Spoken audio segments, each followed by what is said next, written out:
I'm saying homosexuality is a reality in human society since Egyptian society. And the homosexual that's doing that in the privacy of his own home and not bothering anyone, what right doesn't he have? What right doesn't he have? I'm saying, what is the difference? Why does the gay couple deserve that right to the straight couple? Why? Because it's morally degenerate. Because it's straight couple. First of all, we're not really about to talk. Because even an atheist nation like Russia. It's a Christian country. Akiva, you don't even have to say that. Russia, an atheist country, they know that a mother and a father is good for society, and that homosexuality is bad for society. You don't even need to bring God into it. I'm saying if you're saying that there's a problem with people being gay, I want to figure out why they're becoming gay to begin with. Oh, okay. And the only way that I can find out they become gay is when it's out in the forefront. If I'm suppressing it, it's going to continue to exist as it has throughout society. That's all I'm saying. And I'm saying, as a Black person, no one has the right to tell another group of people that they don't deserve rights and they don't deserve equality because of their lifestyle, their race, or anything like that. Well, it's an inflation of race and life choices. Under democratic republic rulership, that's exactly what. Now, if you're saying we have a Mashiach and we have a Sanhedrin and we're running the country strictly by Torah law, I agree with you 100%. 100% I agree with you. But we're not there yet. We're not there yet. And we can't impose that fallacy on the Western society. But it's not like we're saying they can't participate in society fully. They could be doctors, lawyers, whatever they want. We're just saying that lifestyle is not conducting promotion of that lifestyle to the public, and in schools is not conducive to a stable society. Do that at home if you want. But say the same thing about heterosexual activities. Because it's conducive to a stable society. It's the building block of civilization. Some of the most oppressive societies, as you are defining it, were very much influenced by homosexuality. Like Greek society, Babylonian society, Egyptian society. Aggressive or but I'm saying we have to define what because there's only right, one. And they're gone because they have homosexuality. Because one of the reasons, because that principle doesn't lead to sustained existence. The only way I hear that argument is if we're saying that we want to rule with a monarch. We have a king, we have a Sanhedrin, we have subdivision courts, and we're going to rule only by the Torah with a group of HaKane who make decisions. Other than that, it's not even so it's like we have to be able to communicate these religious principles in a logic that the world can understand. Don't we have that for you? Is that what we're doing here?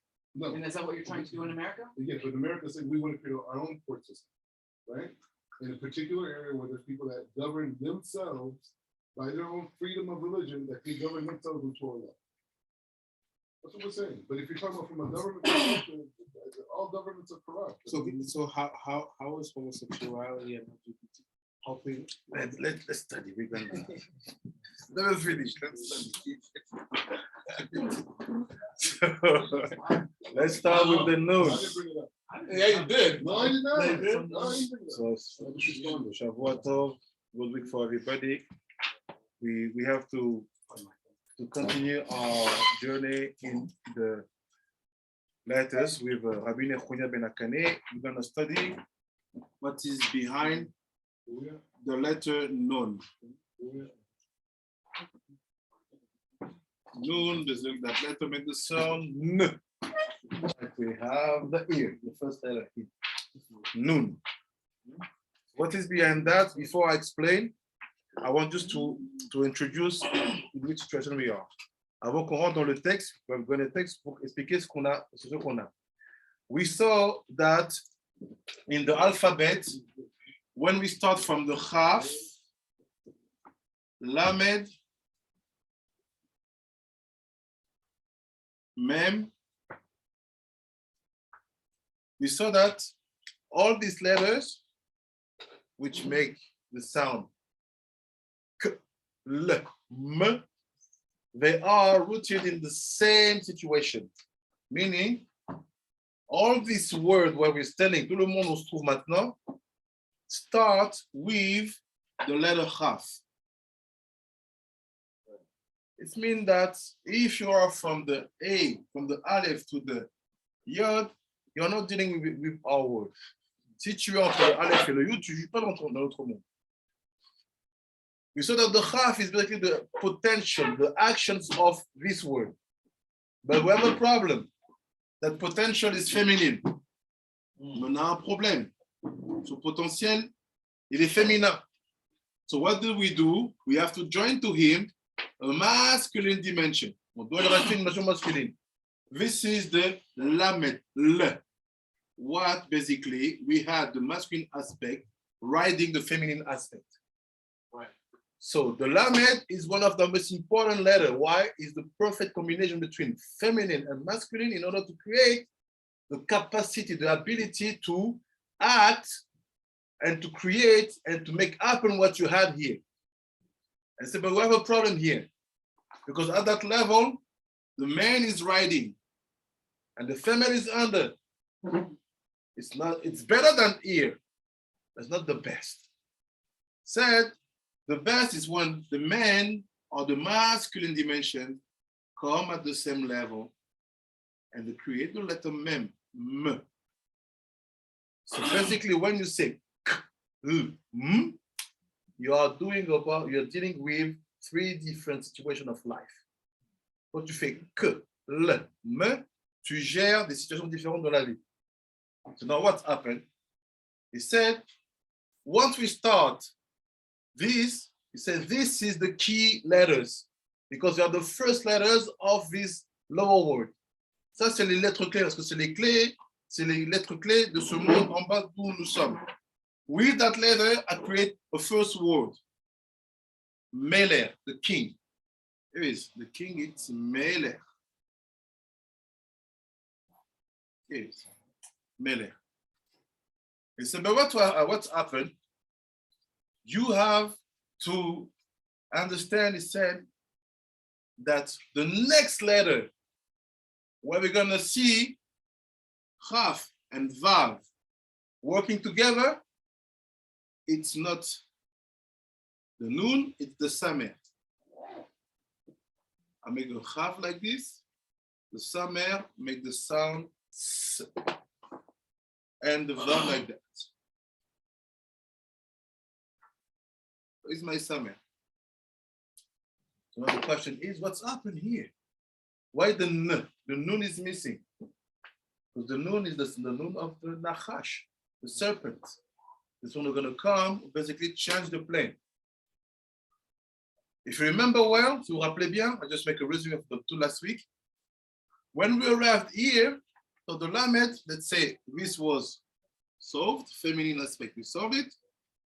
When we saw about the Lamed, quand on a vu le Lamed, he said, you know what, this Lamed, which is the real ability to act properly, is related to the first letter, hey, Aleph. So he said, you have to combine both of them, the Aleph and the Lamed. This is one Aleph, this is one Lamed, which create the name El, which meaning God. He said, now you make the Aleph and you make the Lamed. Is the Aleph Akud, right? And they say, what's happened? Now, what are the most important letters? They are Aleph, Lamed, Mem, and Samer. These four letters, they are the keys of life. Ces quatre lettres, c'est la clé de la vie. Why? If I change the letter, I have the name of the angel of Esau, the twins of Yaakov. What is his name? You have it. Right. So what's happened here? It's too deep. I cannot explain too much. C'est trop profond. For two Shabbat, we saw it. It's all about the four who enter in the paradise. C'est tout par rapport les quatre sages qui sont dans le paradis. You have to study in the text. I cannot express it because it was many pages, too technical. You have to go inside if you want to understand. And he said something this yesterday. He had a here. He said like this. He said, when we want to handle the noon, so we have a problem. Why? Because noon was not supposed to be there. Noon is the moment when you sin. Everything is okay. You have that path where you want to go through. Suddenly one mistake, boom. Like we saw this morning about the Kadosh. He said something simple about the fact why it's forbidden to put inside of your offerings honey or yeast. Because of mincha. We saw that the dimension of honey, it's when you are doing things in Gadlut, you're ready, it's yours. You know that it's yours. But around you, you have people say, no, we don't want you to make it happen. The dinim of Gadlut.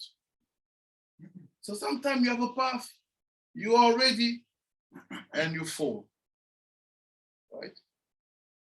Now what's happened? Yesterday we saw something. He said like this. He said, all the letters basically have to connect. Toutes les lettres doivent se connecter. Meaning, Aleph Lamed will create the Aleph Akud. But also, the Mem have to connect to the Lamed. They have to create a new letter. And after he said that the Samer is alone, no one can connect to him. Et bien, le Samer, il est tout seul, personne peut se connecter à lui. So, based on that, what's happened, you understand that this is the key of something. The summer. No, the Samer. How? It's because when you are in the Samer, after we're going to explain, I would just want to express all the question. He said you have to bring all the letter back to help him to have someone to connect to. So you have to do like this.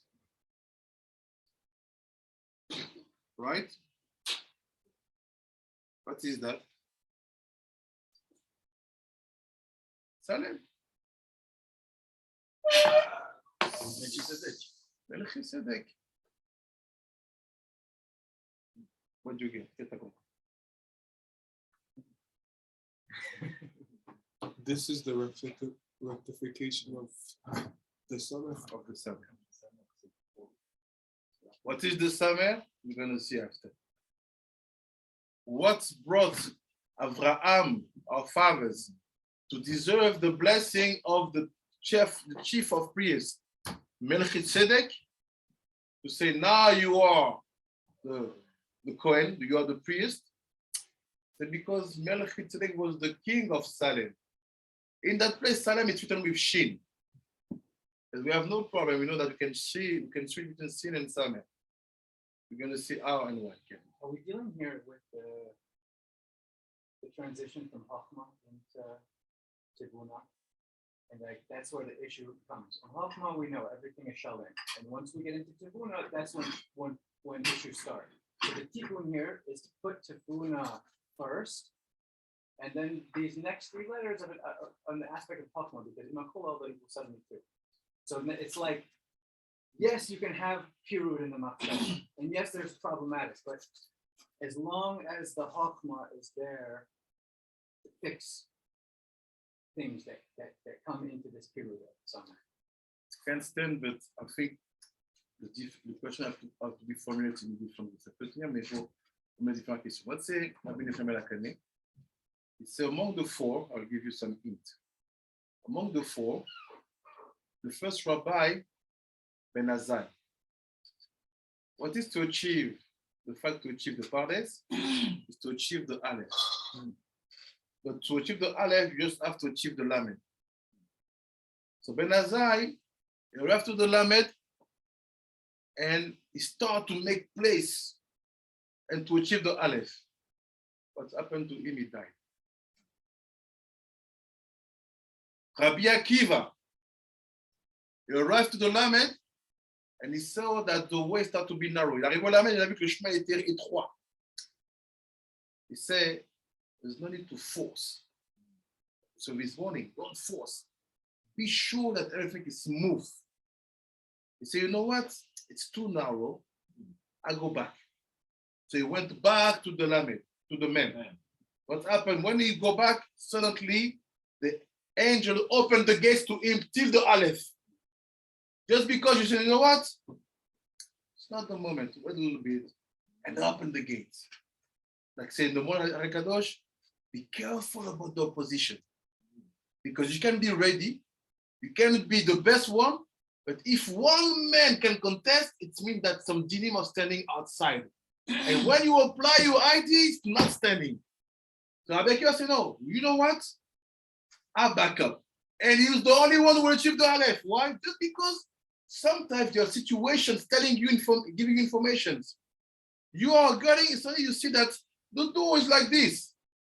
And you start to, you will be trapped. You say, it's not my size. Okay, you know what? Let's wait. That's what Rabbi Akiva to achieve the Aleph. Ben Zoma, he arrived to the, no. Ben Zoma arrived to the Samer. Samer.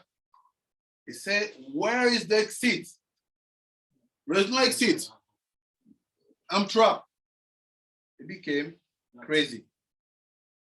He says, no exit. Look, I'm in the lamed, there's exit, exit, exit, exit. Here it's closed. Elisha Acher, he arrived in the Mem Sofit, the final Mem. He said, there is no exit. How can I go up? What did he do?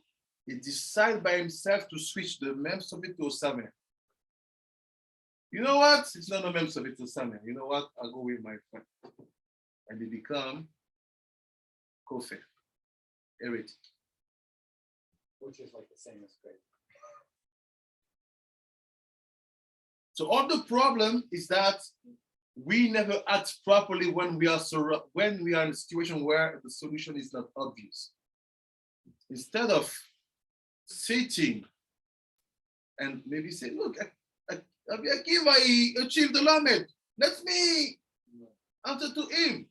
Let's say you are not at the same place. Think about your classic. How do you create an exit in a place where it's surrounded? Let's say Rabbi Shimon. You are Elisha. You arrive inside of the man. It's closed. How do you create an exit door? Comment tu crées comment tu libères une place? Or the même qui est fermé. Do you know your classic? Makes me think of the story of Yosef in the book. He didn't try to go out. He just said to the servant, "Remember me." So there is something that you have to kind of wait for something from outside. Let's say you play your life, play your life. You, with 4 of the biggest stage of Israel, decided to go to see God. You go, you know that the secret is to go letter after letter. Tu sais que le secret, c'est d'entrer lettre après lettre.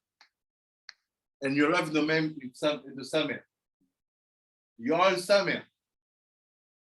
And you have to find a way to exit. Rabbi Akiva did it. He went to the lamed. If the summer is a half and a valve, so there's something here with the valve can move. There's something. It's interesting. So first solution, how do I do when I'm trapped, I'm surrounded? I have to crack the situation to understand what is the different elements which are composing situation. If I know now, don't see a summer, it's 2 letters. Once I know that, it's finished. I start to make an open space because I create 2 identities. That's why we tell you, how do you write the letters? So we call écrire les lettres. Like this, you know how to exit. Create the individuals. And after it will be open. You say, no, Samer, I'm not a Samer. You are a Chaf and a Vav. Mr. Vav, please move. It's not your place. Go back in the 10 letters up. Because in the Kavanot, we see that the letters can also move Todaba. places. But if you don't know, you can. Quel regard que tu veux dire quoi? Which one is the first one and which one is the last one? About what? Because you said that when Zoma got to the Samech and he said, how am I gonna get out? It's closed. So was he at the first level or at the last? Benzoma and the Shafer. Yeah. It was the last one. It was not trapped here. But at the end, they will be lost at the same place because this one will transform that and this. Okay. So now let's see.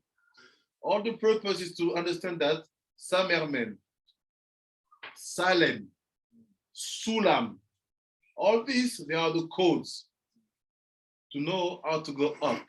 When Yaakov is sleeping, he said, oh, I saw a ladder going from the here to there.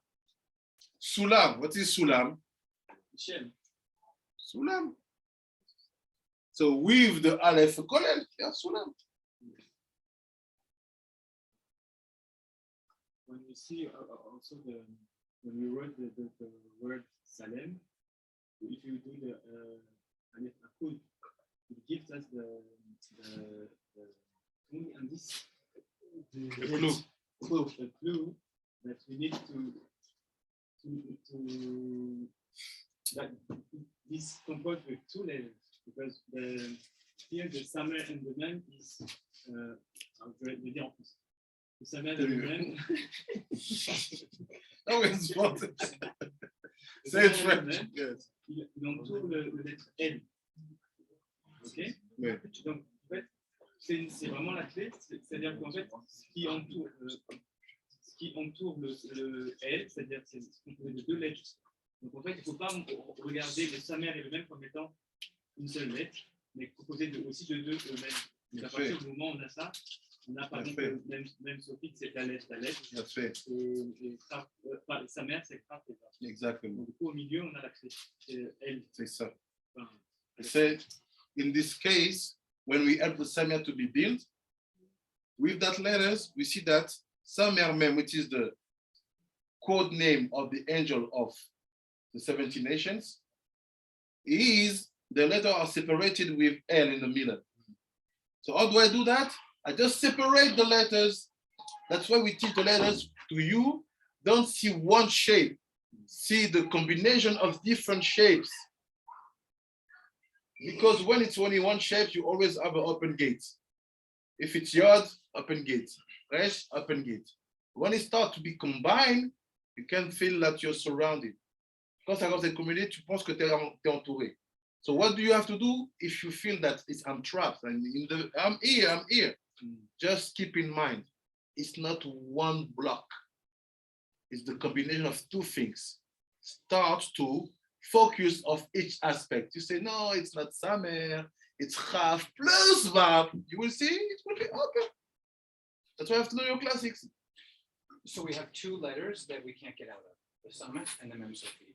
The only two letters that don't write. How do we know when we're in Samech and how do we know when we're in Sophi? It's like this. When you are in the Mem, you are in the upper Shechina. When you are in the Samer, you are in you're in the lower Shechina. What did Elisha Acher? He brought the reality of there, say it's trapped. He goes down and said to the people, he said, there's no Geula. That's why you hear that voice say, Elisha Acher have no hope. Because basically he switched the reality of Shamayim and he say, there's no issue. Guys, there's no hope, no issue, nothing's happened there. They all will be trapped. That's why he was cursed. So now let's understand what the Noun is doing. Maintenant, on va comprendre ce que le Noun y fait. So what I wanted to let you know, for sure it's the limit of Shabbat, but for me it was important for you to understand that it's important, worthy to be careful about the externalities, even if you are ready. Let's say we build the Sanhedrin. We have all the rabbis. Everybody's ready to bring Mashiach. And you have the rabbis outside say, we don't want. Back up. Don't say, no, we are ready. We have to make it happen. Say, no, it's a mistake. Why? Because it's like the honey. It's the It's the dinim of Gadlut. You will not succeed to make your plan. Even if you think that, no, there's no risk. We hold by us. No. You have to check the timing. Because when you go outside, even if you're already in Gadlut, but there's one man saying no, you will not be able to make it happen. Even if you are in Gadlut. It's all the word of Ariv this morning with where we don't put honey and yeast in the sacrifices. Is that the secret of why, even though there's a Mashiach every generation, there's no Geula? Exactly. Even if he's there and he's He receiving. can be there. He knows it's Mashiach. I'm telling you, he knows. There's no clue that, okay. He knows. Because then he sees everything. He say, I know I can make it. He knows. I have the potential. I know if I'm serious 1 week, the world will be saved. They say there is no place to do that. Why? Because you're gonna walk in some shul, in some bet knesset, they say, look at this poor guy, this convert, this black guy. Say, no, I'll go back. That's already. So the one person then could be Ma'akiv, really it's the man. To that. But that's an incredible koach. For one non-Jew Exactly. can Ma'akiv all the man that's required. Exactly. That's why every time, even when it was Yaakov, even when it was Rabbi Akiva, great, Arya Kadosh, when they try to bring down the Geula, the final redemption, Hashem says, not the time. Too early. What too early? It's a Rabbi Akiva. It's Arya Kadosh. It's Yaakov Avinu. You know, there's still one man who don't understand what you're doing. That's why we have to express to the non-Jew what we are doing. Because if I don't understand, we say, no, we don't want you. What do you want to bring? Because the vision they have about Judaism is not what you have in your mind. You are in Gadlut, but you forget that even in the Gadlut, you have the dinim inside. It's all about education, to tell people who we are, what we are doing, and to let them call it out. When they call it, say, we want you to rebuild the temple. Yes, here is good. And yeah. So, trying to follow. So, if I'm trying to do something out in the world, and I face opposition, and everybody they're not in agreement with what I'm doing. Sometimes just the aggression of I want to win, I want to do it, and I need to step back and kind of let them get more time to see my vision or understand it or help them see it. Yes. If I can. Yes, especially if your project, no matter what it is, it can be music, sport, if your project is based on holy intentions. If your purpose is really to do something holy, you're obliged to hold like this. If you are doing this, you don't care about holiness. You say, you know what, I want to create my nightclub, people are gonna come, drink, making crazy, getting chicks, finish. Do it. Even they say, no, that never would, it was come. I don't care. I have my million, here is Mr. Mayor, sign here, here's your nightclub. But if the purpose for you is to build spirituality and to help people to go higher, one man standing like that in front of your place should make you question why. Let's wait a little bit and go see him and try to exchange with him. Because when it's come about spirituality and reality and truth, we hold that Hashem has no names. That's why we call him the names, because he's unlimited, Ein Sof. So if he's Ein Sof, he's unlimited, and he gives the truth, how come someone can be against? See that the way to express the message wasn't the way I receive it. I have to redo. Again, see that I will express in my action is nature, which is I'm here with everybody. So as you was explaining with that, if like a puzzle, if it don't fit, it don't fit. I have to wait till it fit exactly. I mean, I know it's right. Exactly. That's why Rabbi Akiva, he say it's too narrow. Rabbi Akiva, he knew many techniques. He can even do that, disappear and appear after. Apply. No, it's not. There's a way, path. If it's too narrow, let's back up. And just when you back up, the doors go wide open. Just you respect the fact that the nature or the structure are not ready for your ID now, because you are ready, but you cannot impose to someone the benefit of something.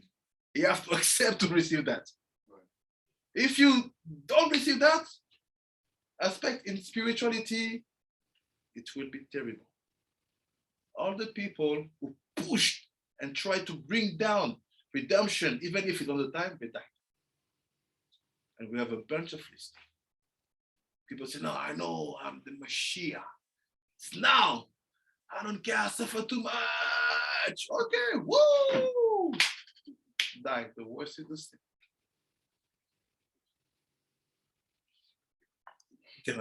Don't worry about yourself, Sadiq. Two things. Aaron has a dream. He knows what that dream means and how to save Mitzrayim. But what he had to do, he had to first demonstrate to Paro his wisdom. He couldn't just impose it. Do this and this and this, and then you're going to be saved. And then explain what the dream meant and convince him of his own wisdom, right? And Paro had to be the one to say, okay, you're going to be the exactly. And then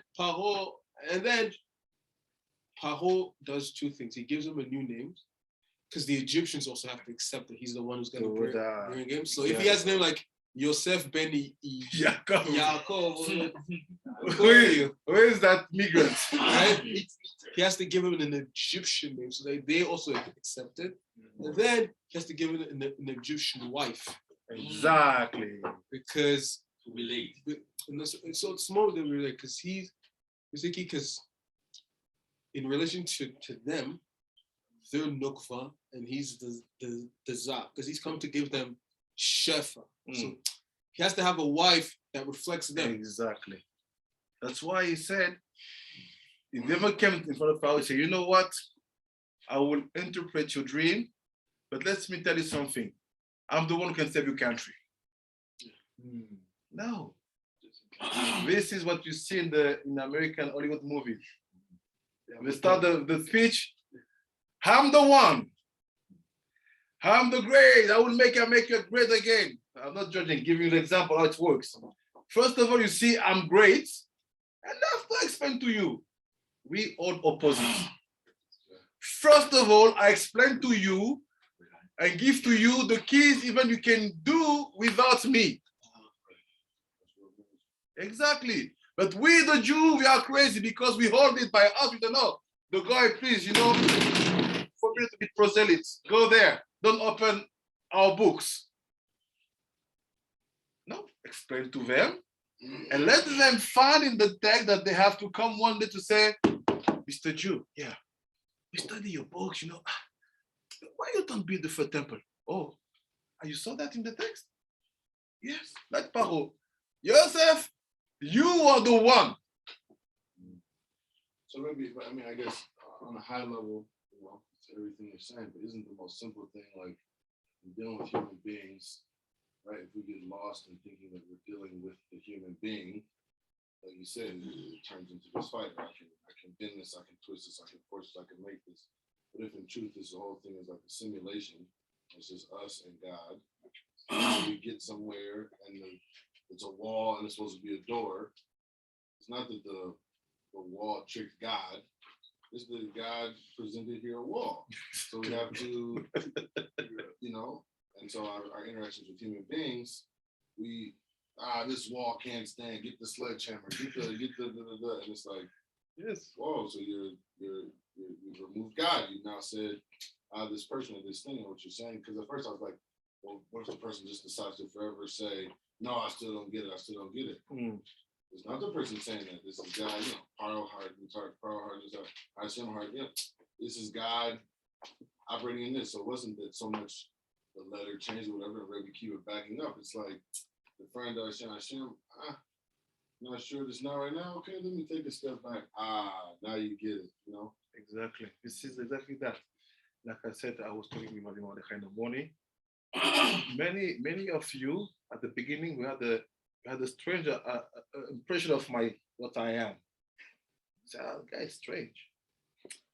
But I know every time you are like that, I cannot move forward. People always tell me, okay, you do things. Why this Congolese guy is not with you? Why this other black is not, even if he's not with you, but at least we have to see that, why they're not with you? You cannot move forward alone. You cannot. Who is this guy with his, you think it's too serious? Okay, it's normal. The first impression, you have to do, my kitchen was like this. What are you saying, young boy? Okay. But it's okay. I didn't say that this is a wall. No, I said, okay, give time to time. Before 6 months, he was thinking that this man can teach me and nothing. I'm higher than him. Now he humbled himself. That's not true. That is not true. That is not true. It's normal. I have no problem with that. Because our master taught me, you know what? It's when you see that someone is not convinced that you have a possibility to become better. That's it. Because to convince someone, or you have to be more clever, or more silent, or more humble, you will for sure be better. One the guy will say, it could make the things happen. But I say, no, I will not make it happen if I don't have 1 day, 1 hour of limit with Rabbi Mordechai, because I know what he represents. You say, makes sense. Because everybody is tremendous people. You have many things not connected to myself at all. So what can I do with that you? I cannot. I have to be patient, to change, to add, till I will get, not you say, you're the boss. No, just your respect. Say, you know what? Like I say young in Shabbat. You're sincere. Just say, you're sincere. So I have nothing to add. But you were checking. But that's not Yeah. Who is he working? Like, Yes. I was asking myself, like, who is behind? Yes. And then I Even said, if. but not for long. But Even if. and then when I figured that, he's by himself, I said, You have to give time. It's a right to have doubts. It's a right that people question your project, question your legitimacy. It's healthy. Because Rabbi Akiva, this is what he faced at the highest level of spirituality. It's healthy. Right, they say that was the thing with David and Melech and Bathsheba. It wasn't that wasn't who he was supposed to be with. It was that he rushed the time. Yes. He jumped the gun. So you're right. That's She was married. Yes. A month later, everything may would have had its place. But by forcing it, making it happen, there's consequences of that. Even if it's the right long-term decision or whatever, the timing of everything is everything. Exactly. Remember, there was a discussion. There's a rabbi they named Orsanek after Rabbi Simcha Orsanek. So that's what we wrote the Sefer, and so he went on the idea of the 3 days of darkness. And so he wrote a sheet on this idea that, for every Jew that goes off the derrick, Hashem creates an anti-Semite, and he also creates a ger. And so he says, like in the 3 days of darkness, that the people the Jews that were, the B'nai Israel that was called in 3 days of darkness, they were erased from the world. And he said the reason why, he said these were the people who gave the greatest opposition to Moshe Rabbeinu. And they were like, this isn't this, not the right time, and some shit, because the plagues, they weren't like back to back. It was over an extended period of time. Right, to the point that Shem made it that way, that those miracles that they saw, they could, that was just a miracle over there. But over here, time went on. That was a miracle over there, but they didn't have to see it. So he said, Mayor Simcha, he said that the 3 days of darkness was to show that when the goal or the focus is to connect to Hashem, the opposition, all those Jews that had opposition, stayed in the 3 days of darkness when they left, and were erased from the world. And it was almost 80%. 80% of the Jews were just erased, gone, like vanished. And every one of those Jews that were erased, there was a whole group of Gerim that came to Moshe Rabbeinu and said, we want to join you. So there is this idea, there's a shita of in civic living, of discourse. Yosef Asadek, it was a civic dynamic. It sounds like what you're saying, it's really, to just change the Nakuda here a little bit, is that the resistance that we're, the dinim, even if we're in Gadlut, it's a little bit of self-interest. Because when you said, when the Tachlis is only Avodas Hashem, what happens? All the resistors are erased from the world. They're erased, and not only that, they'll be replaced by new soldiers. Right, two more. Right? Double. New soldiers. So the point is just saying that when we're talking, the examples that we've been using are examples of people who are trying to create civic discourse, meaning that we want to build a temple, so we need people to agree. We want to say start a project, we need people to agree, these types of things. But when it comes to creating a new reality that God says, now's the time to leave Mitzrayim, those resistors, they will not exist. And by the time you get to America, there'll be another 100,000 there saying, what can we do to move forward? So it's a dual. In civic living, I agree. Right? You have the Arabs over there, but they say like, hey, you know what, base Mikdash, because if not, they're going to come there and fight. But when we're talking about leaving and creating a new reality, even if the new reality is in the Makshava, that opposition, you won't even see them anymore. What did Moshe Rabbeinu tell them when they're going to the Yam Suf? He said, don't even look. You're never going to see them again. Rabbi Nachman says, those people chasing them out of Mitzrayim, you know who they were? That was the subconscious thoughts of Bnei Israel of who they thought they were from the past. And those people were pulling them back. The Egyptians that were chasing them, those were their thoughts. The Yoshiyahu in Mitzrayim was coming to chase me and pull me back. Exactly. And he talks about the waves, he talks about the whole thing, all of it, but it's all in the Makshava. So this is Moses.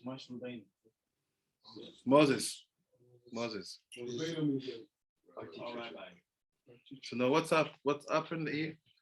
All this just to introduce where we are going on, because now the Noun is in the story. It seems to be that the Noun, the N, the sound N, wasn't in the story at all. It's supposed to have a word without that letter, but mistakes happens, and that's why the Noun appears. But to give you one hint, what's happened? Abraham received a blessing from Melchizedek to become the king and the priest of Salem, from the king of Salem. Who is Melchizedek? It's Shem ben Noah. C'est qui Melchizedek? C'est Shem ben Noah. So why is giving to Abraham?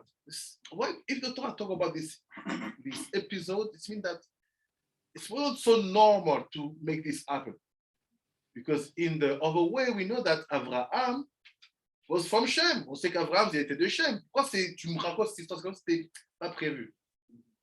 The trick is like this. Who is the mother of Abraham? C'est qui la mère d'Abraham? I'm telling. According to what we have, she's maybe not the mother of Haran and Nahor. She's probably just the mother of Abraham that Terah had Abraham with her, and he had the other kids with other wives. So who is she? Where is she from? Qui elle est? Elle vient d'où? It's important because we say Abraham is from Shem. But Shem is the father side because we have the proof. Terah. What is the mother from? What is her name? It sounds sub-Saharan. Sounds sub-Saharan. I would assume since Terah was the closest man to Nimrod, who would Nimrod give his daughter to, like he gave her to Abraham, Or his sister. So it's probably his sister, sister of So I'm telling you, I'm 99% sure, but I have to check the last point. But she's from Ham. I'm telling you, she's from the people of Ham, the Africans. That's why many Gemarot say when one rabbi dreams about Abraham, he saw him in the souk, he said he saw a black man very poor. like this. Yep. Perfect. No, you know what we'll say. It's fantastic. No. It's because when you're poor, you get weak and sick, so your face gets black. That's how they'll see things. Not that he's black, that he was poor and he got weak and his face got black. So just check. You have to be obsessed. Vous devez être obsédé par l'idée de knowing who's Amtali. Amtali, if 1 second. Monica Amtali. Can I say something? Yeah. I just, it's not related to what you're just saying, but if we're in the sugya of the four who entered Pardes, can we say that the Noun was created because when someone got to the Mem Sofi, they said Mayim, Yes. and they broke the Mem Sofi into two equal pieces. Instead of, we understand from Tikkun Hey or Vav and Tikkun Zohar that the Mem Sofi, its Tikkun is that the left side drops down and becomes a Bey. Right? So instead, what someone did is to try to get out of the Mem Sofi, they broke it directly in half, thereby saying Mayim. And if we say that Mayim is singular, it means water. But May is waters and it's gematria Noun. Oh, Shadow. So you're right. You're gonna see it now. I mean, Shimon, it's Amtali, but Carnavo. Hey, Carnavo. no, please. It's like Bancole. Yeah, it's that side. Carnavo. What is Carnavo?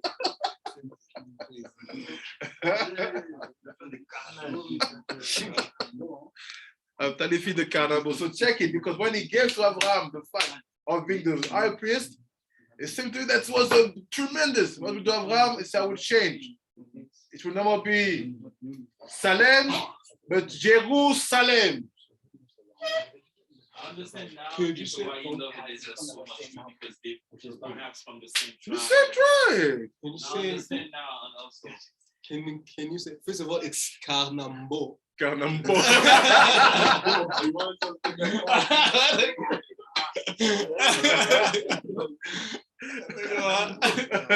want to say is that why maybe when Abraham Avinu instructs Eliezer to go get a wife for him, he says, don't get it from the Bnei Canaan, because he's saying that's the most natural thing. We're both from Canaan. Yeah. But also he says, because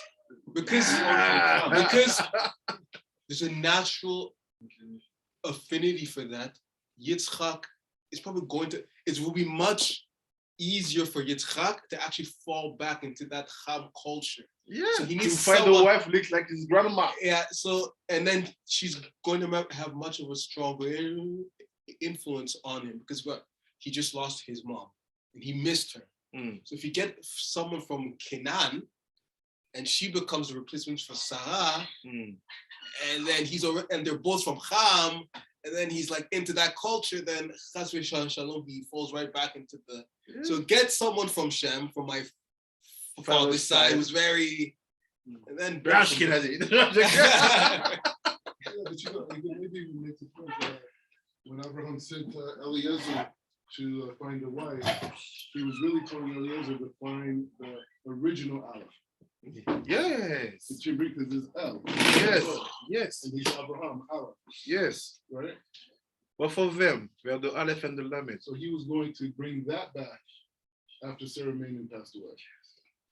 My advice, go to the Midrashim, to the Agadot, check about Amtali, the mother of Abraham.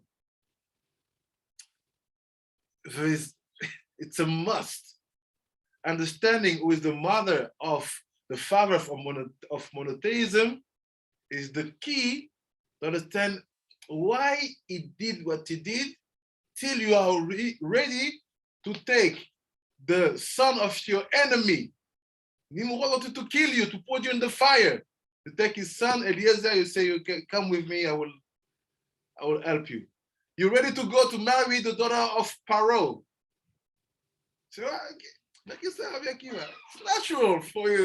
It's the family. See, that guy is mixed. Okay, bring it here.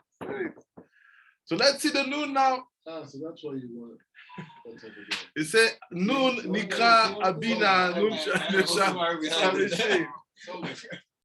Hey, Rabbi Shimon, il est lancé Rabbi Shimon. Baba Batra. Et ça reste toujours dans les 90. Qui aime Baba Batra? Wait, it's in Baba Basra? This is What's Canadian it? Shishi. What's That's why it's in Baba The Basra. Sugia of Abdali. Oh, really? Because we're learning the sugya now, so before we go to the temple. You know the Babas are connected to three houses. You know the Babas are connected to 3 houses. Yeah, Baba Kama, by Rishon, Baba Messiah, by Sheni, So know what say? It say noon nikra bina shah hamishi. So I say, what is noon? This is the stone N. It's intelligence. C'est quoi nous? C'est l'intelligence. We know that intelligence possesses 15 gates. So why it's important to know? Because from that place, we're going to make mistakes. We're going to think that opposition needs to be, you become dictator.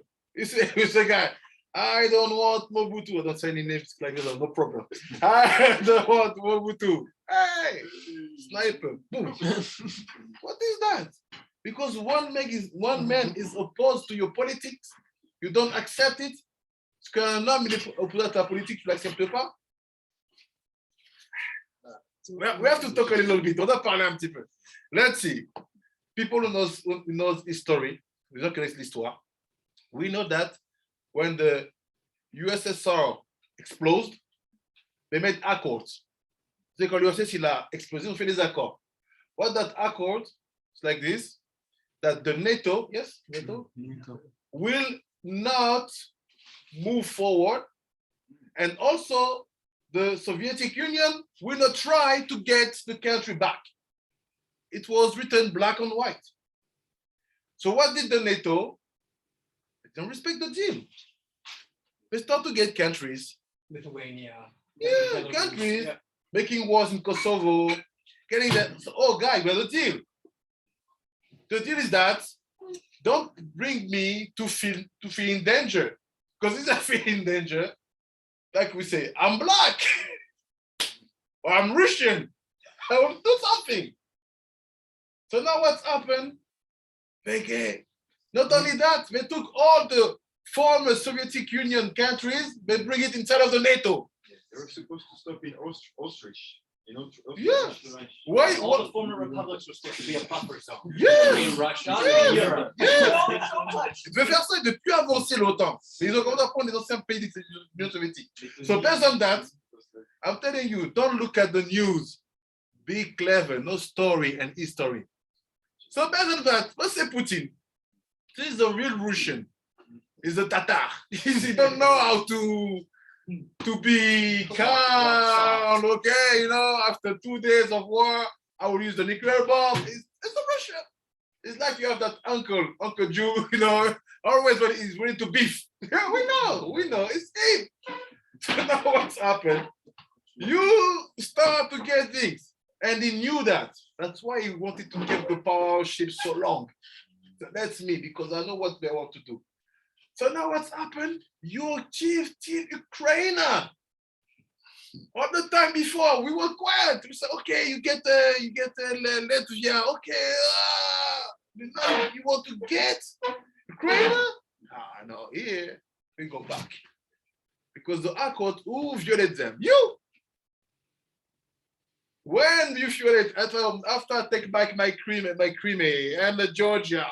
Why? Because we have an accord you don't respect. So what's happened? This is the lack of intelligence. This is that. If you are intelligent, quand tu es intelligent, you always make happen what you have said. This is a clever guy. Someone who say things but never make them happen, we consider that is a guy who make oaths using the name of God without intelligence. But why the West, Africa, the NATO have this particularity that they don't respect what they say? Okay, it's recorded. Because the American culture, we don't want people to contest us. Rabbi, Not in the culture about music, about. I'm talking Oh, about political. military. You see the budget of the army. Give 10. Because this is the strongest political. Tell Rabbi Mordechai. So, I mean, not that I'm just finishing America. No, you have to. So you made a beautiful drash earlier about what Akiva was doing. Akiva was giving. You make it better. Thank you. So we're talking about the new moon, right? And Yeshayahu was saying that how we're talking about how there's 2 days Yom Tov in Chutz La'aretz. And we're saying that the reason why there's 2 days of a Yom Tov is because the light disseminates outside of Eretz Israel. First it comes to Eretz Israel and then it disseminates. Yes. And so I said, well, if that's the case, the way that we're normally taught, the reason why there's 2 days is because, we were told that the information, doesn't come, it takes time by boat, by dove, whatever, but it takes time for that information to get there. And he said, no, that was those type of ideas are utilized to allow people to connect to things without necessarily having a deep understanding. They just accept. And Yeshayahu said, yeah, he says, even the Gra brings that, throughout different places in our Tanakh, inside of our Talmud, that there's certain takanas that were given that even if that reason for that takana is not still necessarily relevant in our society today, the soda underneath that is much deeper. So the point for saying that is to say that on a Peshat level, like for example, when we went to war with Iraq, right? On a Peshat level, weapons of mass destruction. But on another level, it was God's plan to be able to intervene what was being created there that would have caused, we couldn't even imagine if Saddam was still alive in Iran and Syria. And we think we have a problem with Saddam really doesn't care or didn't really care. So on the Peshat level, when we look at American intervention or Western intervention, okay, this is the thing, and maybe we said this, but it's not really that, blah, blah, blah. But on another level, it's really the goal of the country. It really is the goal of the country, even if we're wrong. Even if we're wrong, the goal of the country is to bring a new reality for all. It's not about money. It's not about power. We print money. We can print $1 trillion a day. Okay, squack, you got money. It's this idea of bringing a new idea into the world. And so on a Peshat level, okay, fine, we have to have NATO, we got to have United Nations, we got to have this, but that's something I don't know if any other country on planet Earth can say. At least that's their goal, even if we're wrong. I think the syndrome of America is like, that you are the bigger, greater, and everybody counts on you. But that on many points, in terms of international relationship, let's say, diplomacy, you are not at the level. Why I say that? Because I think that she said at the end is the role of Israel to be this one to say we're going to bring a new reality. And America, they always made very intention to keep Israel underneath, stay here. Because we want what the story between America and Israel, we studied before 3 weeks, it's really behind the same story between Cain and Abel. Cain is powerful. He's the firstborn. It's natural to him to be the leader. But he understands that he hasn't that power of convincing people with the right tools, because you mix the spirituality. How do I know? It's simple. The Prime Minister of Israel traveled to Russia. Like you said, he should be On Shabbat? Yeah. That was the headline. Orthodox rabbi travels on Shabbat to lead to Russia. It's a So now what happened? Because the Americans were unhappy that he didn't say hard word against Russia. He said, yeah, we support the civilian Ukrainian, Protestant helps, and stuff. He doesn't say anything else. What does it mean? Because these men want to say, look, we are holding the Bina. We will bring you to sit and to find peace. And Americans don't like that. They want to be the savior. It's a vestige of replacement theology. They want to be Yaakov. It comes from Why we what's say his separate? name? I don't know why we see Destiny. it's separate. Yeah. No, what I'm saying is that it's a whole, it's you all owner of America who want to play that role. You guys don't have the keys. I mean, I understand like The keys in terms of materiality, yes, but you don't need that, because if you cannot accept that you can find greatness in other cultural country, you cannot be the big brother. no, but I think a lot of that ideology was Aleph, which was about, they said like, why wasn't Moshe, there's one sheet or whatever, but it's a profound point that fits in what we're saying. They're saying like, why was hitting the rock so bad? Why was hitting the rock so bad? I mean, there's a lot of points, right? They said when Moshe Rabbeinu first accepted leadership, it was very like top down, like, top down, like, this is my words, this is what I gotta say, these are my words, this is what I gotta say, right?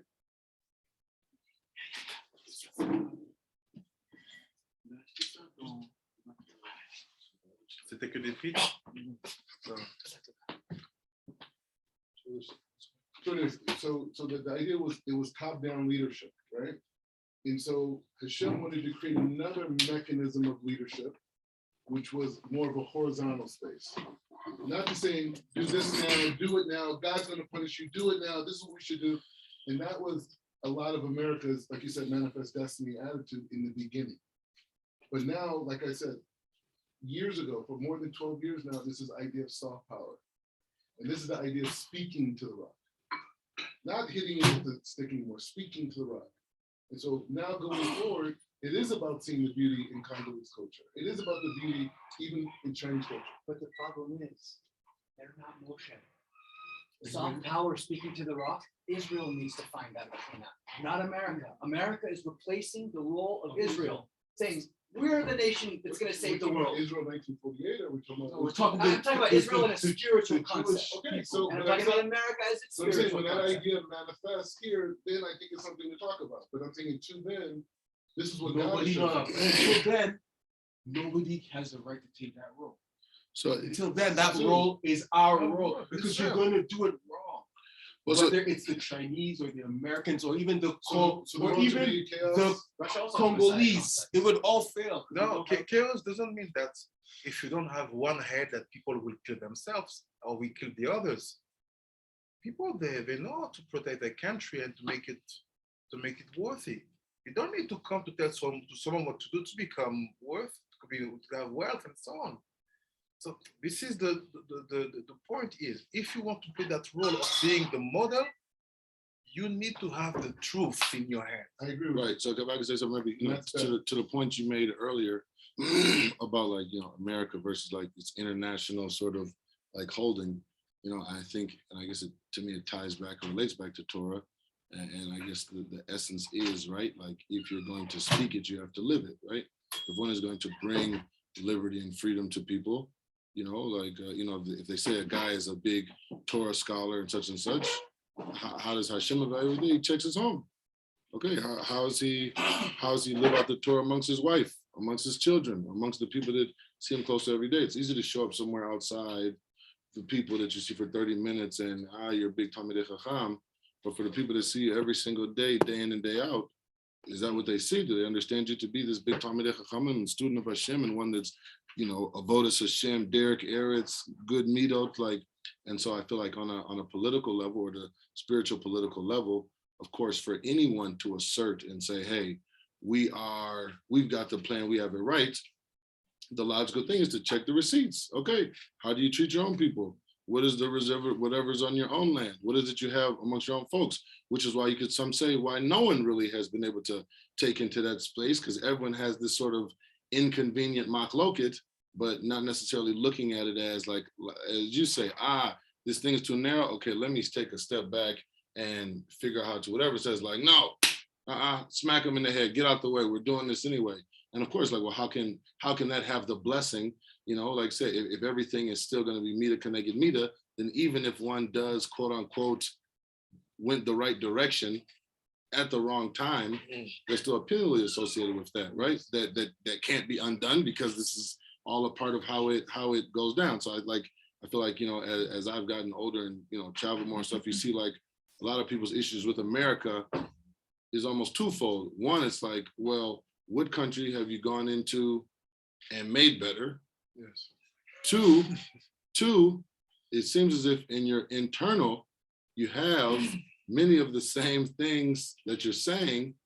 And so that then doesn't make one have the credentials to say whatever, right? And so now it's like, and maybe in the, the advantage Israel's supposed to have is having the Torah to eventually get to that, That's why your role is very important, because the while America, because your country is marvelous. In few months, you can create a reality which will become viral and everybody's gonna get it. Yeah. This is the only place in the world you can do that. So if tomorrow you got the Torah, you say, hey, here is spirituality, well done. Like this, we will make and prove to the world that our recipes works. You can make it happen. But you need to bring this there, because before judgment, all the mainstream Jew, when they were there, what they do, they switch. They say, no, my truth is not so good, so we're gonna make something mixed. At the end, what you do, you just keep the people on the same level. They understood it, the American. We have to get Jew. They're not close to put Hebrew like official language. Yeah. They understood that this is the key. We have to be connected to the truth if we want to apply it. But after, how old is America? 200 and some years. Yeah, 250. 200, no one really brought the idea of truth with that. If you do it, Really, and I think that's why, regardless of what we call it, the name, whatever we want to call it, that's why what we're talking about in America on a grassroots level is building this hashkafa. yes, That's exactly what we're saying. Yes. Just call it whatever you want. yeah, Snowman, yes. snowman of America. But that's what the point is of what we're doing, because you have to understand that the ideology of what you're talking about, that came from Britain. That came from King George. And they carried on that same domineering perspective to the United States on how to deal with minority groups, how to deal with the others, whatever you want to call them. That's what, so I'm saying that there is a bet to, there's a bet, or maybe we could go to Aleph. I just wanted to say, when Zachary was talking, it made me think of the prison system in America. How can a nation with a prison system like that be a moral authority anywhere in the world? From my perspective, and maybe I'm wrong because I'm sitting here where we know better, the culture of the slavery in America, in many ways, they just changed what it looked like, right? Yeah, Now for sure. it's the prison system, and they're making Amongst other things, products for the private sector for 7 cents an hour. If that's not slavery, I don't know what it is.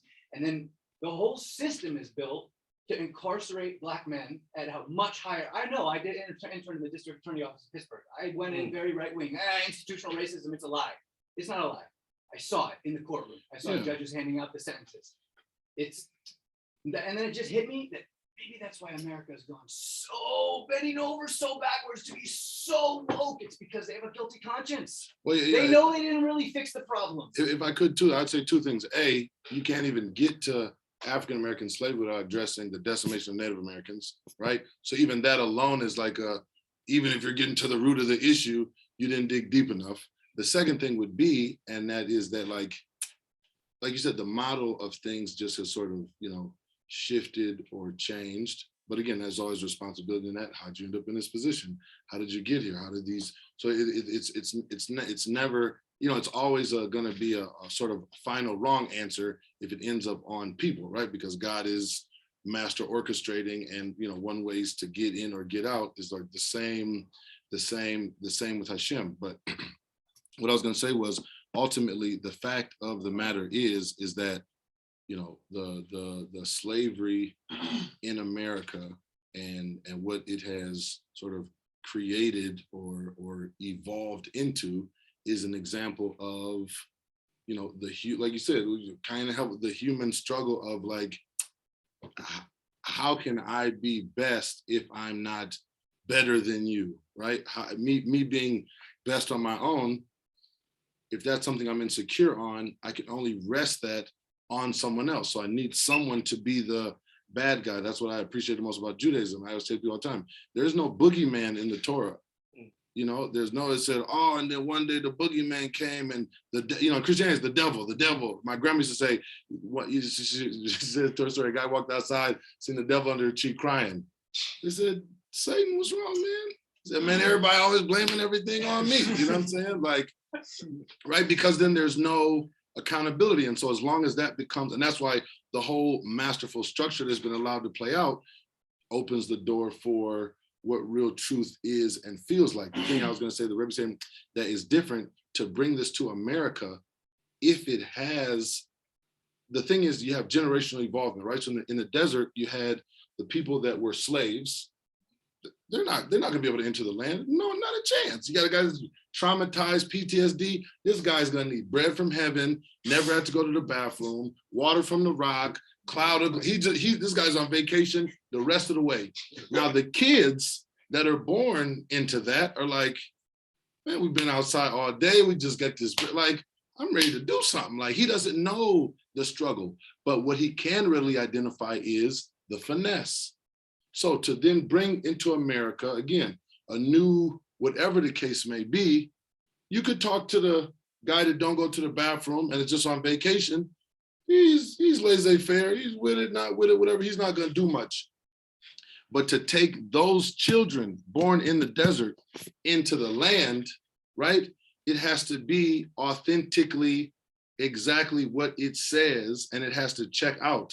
And the reason why they ended up spending more time in the desert was the leaders didn't want to give up that leadership. Going into the land, they're like, man, they're not gonna need us, which then caused the whole spiral. So versus Yeshua ben Nun, who's like, he knows he's not Moses. That was his master, it's his teacher. Oh, my teacher ain't gonna go? All right, we're going in. This is what we're gonna do, this is how we're gonna do it. And so at the end of the day, it being around God and the land, I think is what is going to cause the viralness to the youngers, because the youngers stopped going to church about a generation ago, but they didn't go anywhere else. It was just like, that's whatever. So they vacuumed into street culture or tribalism, but to then get them into something spiritual, right, then requires it to travel through the checkpoints that they already have set up. So any of that good guy, bad guy, or okay, your first place, your last place, you're this, da-da-da, that's not gonna work, because that's already been seen as Kenya. What the Young's gonna say, but Rabbi, after he says, Akiva is gonna bring everything together. I'm telling you what he's gonna say, because Hashem created this moment just so I could say words without having to say them. Yes. Maybe.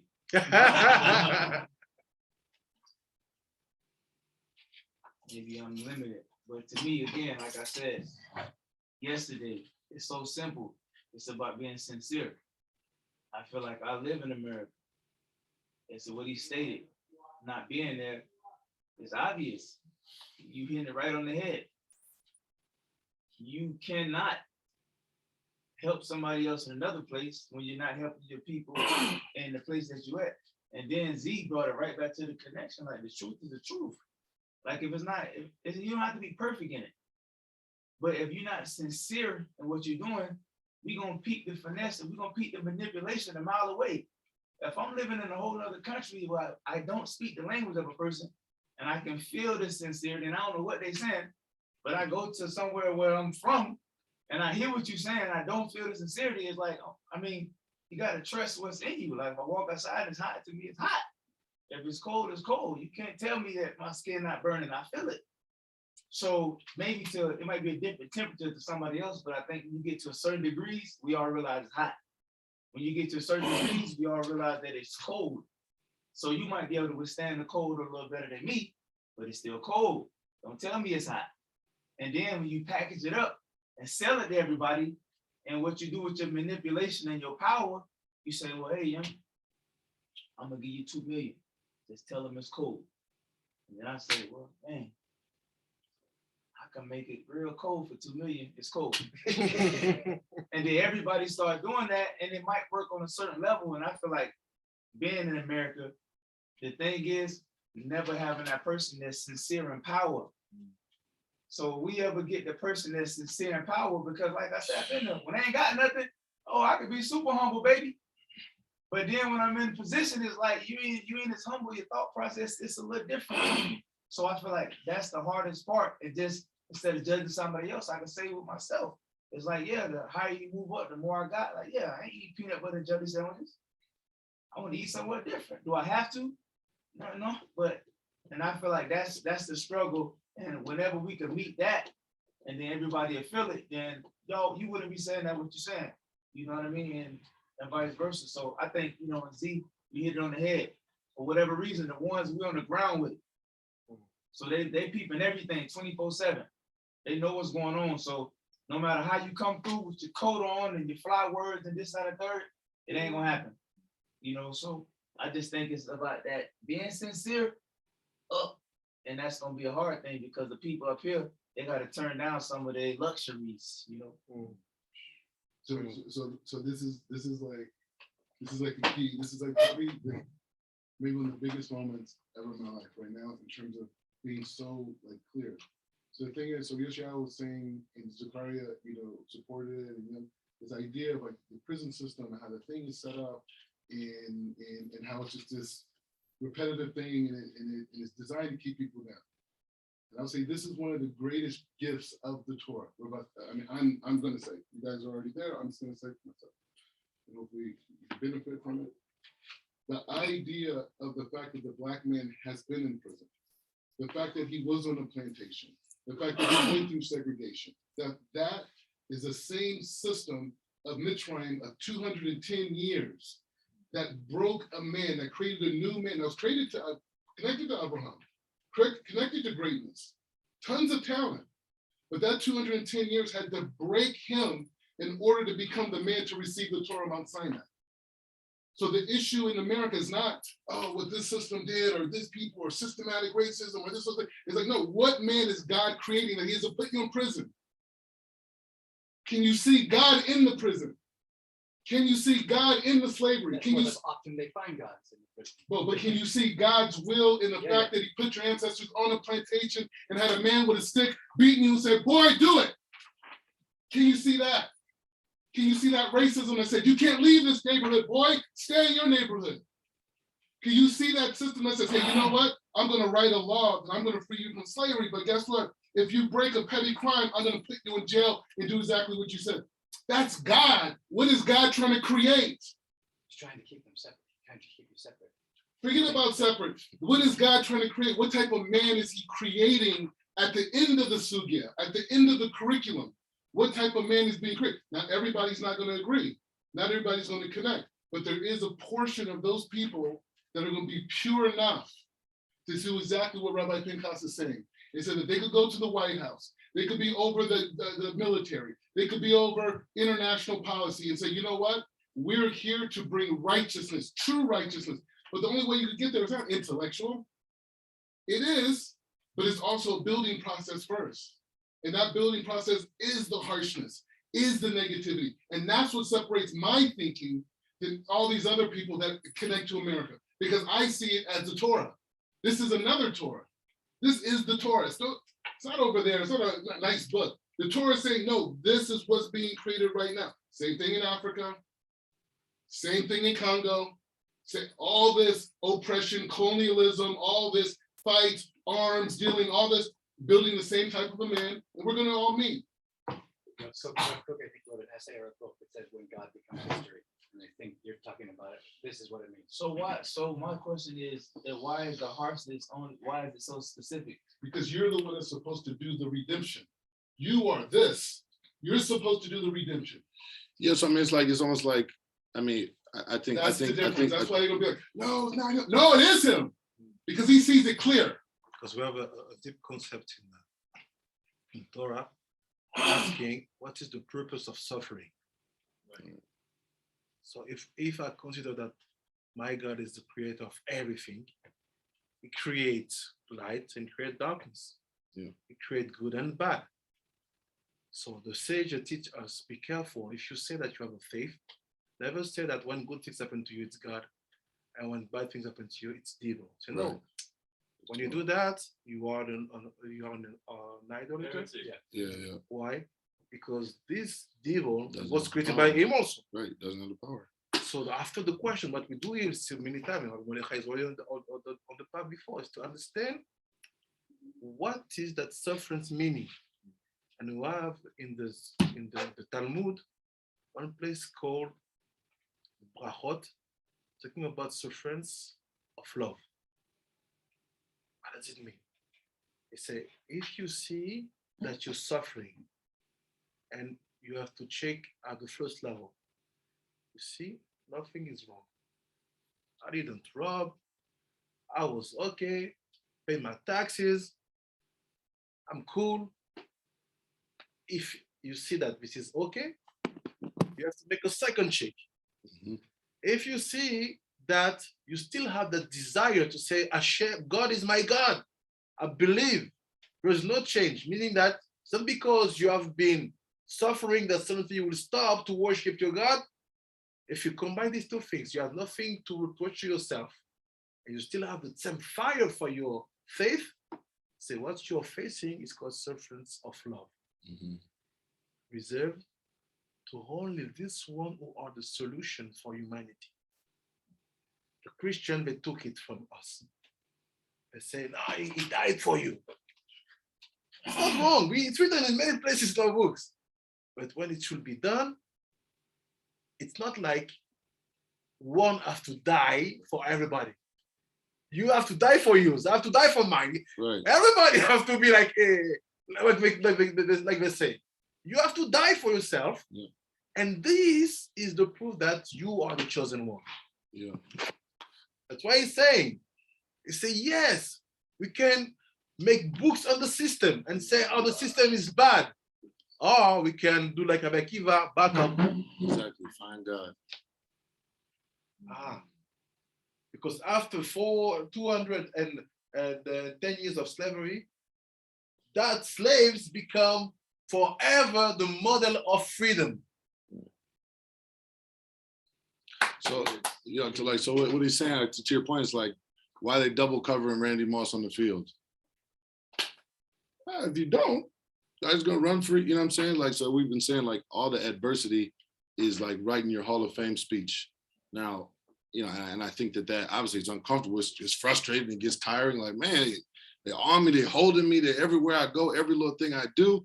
But again, if the perspective is of there's a master creator in this, I said, it's always most important to then remove the people, like remove the human beings from it, and then just feel the experience of whatever. Now, human beings are here, but every human being has to be accountable to their own tally when they get back.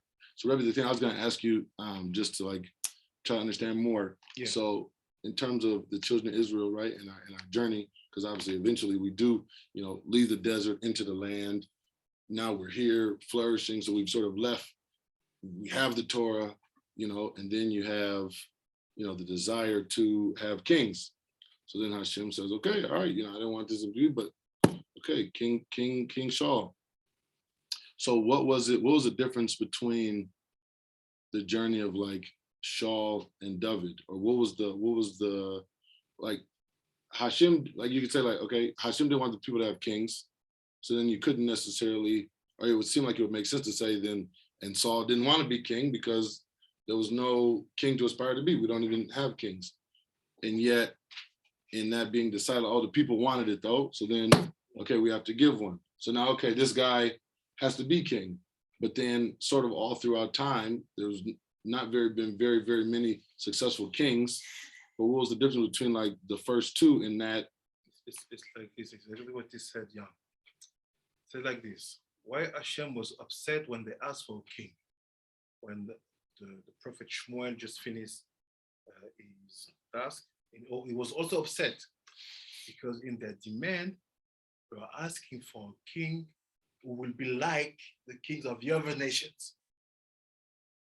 It's like you come, you have, let's say you have on the table two choices. Or you can have a president of America, Rabbi Mordechai, or you can have Trump. What will do people? If their mindset is, you know what? We want our country to be at that level, to have a specific rank, they will never look at him. They look, the guy is trillionaire, I don't know. He knows business. He knows that and that and that. This is the kind of president we want. Like they have Putin in Russia. We have Macron in France. We have, look, the people who knows about economy. They knows about the name. They knows. So let's put them. When Hashem saw that, he started to cry. Say, let's get your king. At the same time, he was the one telling them, you have to ask for a king. But you have to ask for a king of sincerity. King want to hold by the truth and will never give a rest to himself if he knows that there's one house in his kingdom where people are crying or craving. But now people are asleep. Do we really think that, let's say, the Ukrainian president not sleeping? They're sleeping. They're sleeping. And we say it's normal. It's a human being. Can he stay awake all a week? Our Torah say, yes, he has to. If one Ukrainian is not sleeping in peace, I should never close my eyes. This is the king we want. But this ability, this skills, you cannot build it from what the world offered to you. You have to build it from the corner of sincerity in your journey to find the truth.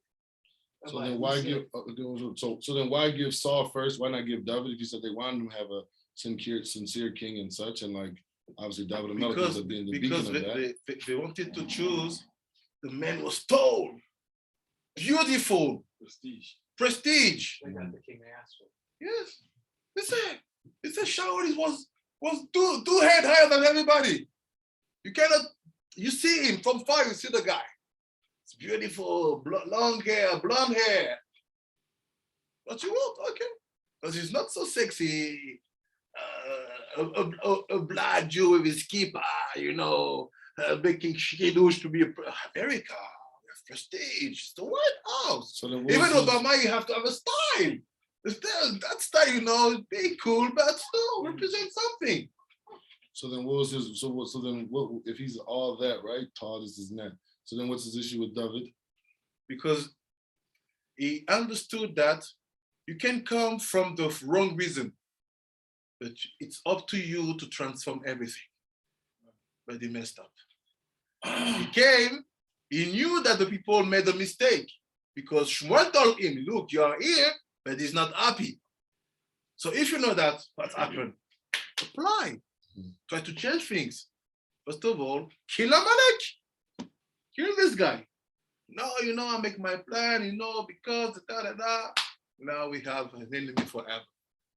He wanted to seem like a nice guy and dies of the people. Exactly. And this has always been my word of the difference between the king and the prophet.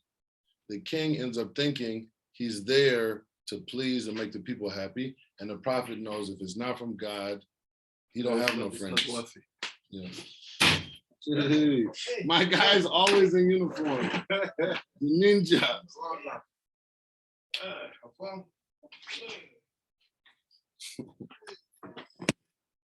Captain Africa. Not ninja. No. Ranger. Ninja. Captain Africa. C'est ninja. No. No. C'est un ninja. Oui, Regarde, t'es ninja. un lion. C'est un ninja africain.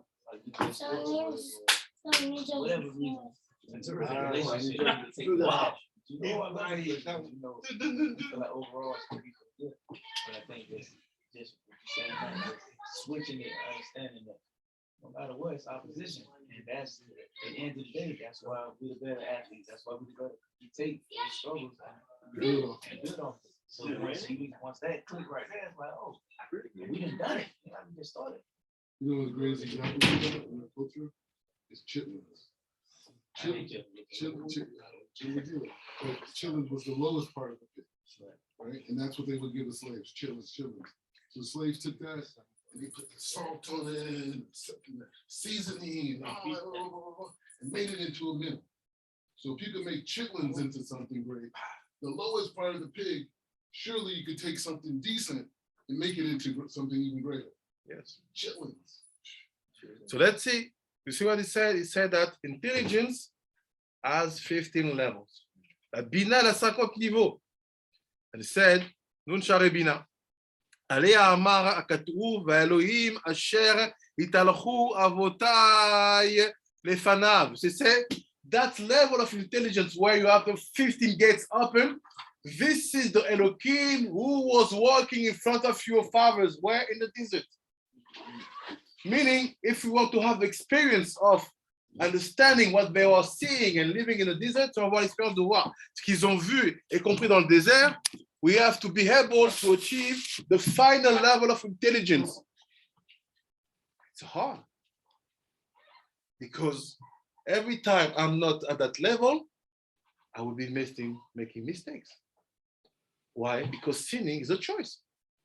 Let's say, choice in the way that you will understand something in a certain way and you will let it happen. But if you really see with all your intelligence what it means, what will be the consequences of my actions, like you said a story yesterday about someone who make just robbery, just stealing some candies, and he finds in front of Hashem asking 2 billion. Why? Say, look, the consequences. You were just robbing that small candies, but the wife saw that the husband saw you, but she lose respect for her son, the husband, because he don't stop you. And after the son see the mother losing respect for her father who didn't saw you, and wow. So it's to be able to see the consequences of our actions. Why do we sin? Because we are limited. We see the pleasure of the moment, or le plaisir du moment, mais on n'a pas l'intelligence de voir les conséquences de l'action. We have no intelligence to see the consequences of the action. That's why we study every day. Because our obsession is to know what are the consequences in that case, that case, that case, that case, that case. That's why we talk to everybody about sinning, right? Sin. It's like it should be the intelligence. And he said, Vezot amida I lemala min atiferet. To say it's strange. The noun which is missing in this perfect letter, like they said, he said the noun is the bina. The noun is intelligence.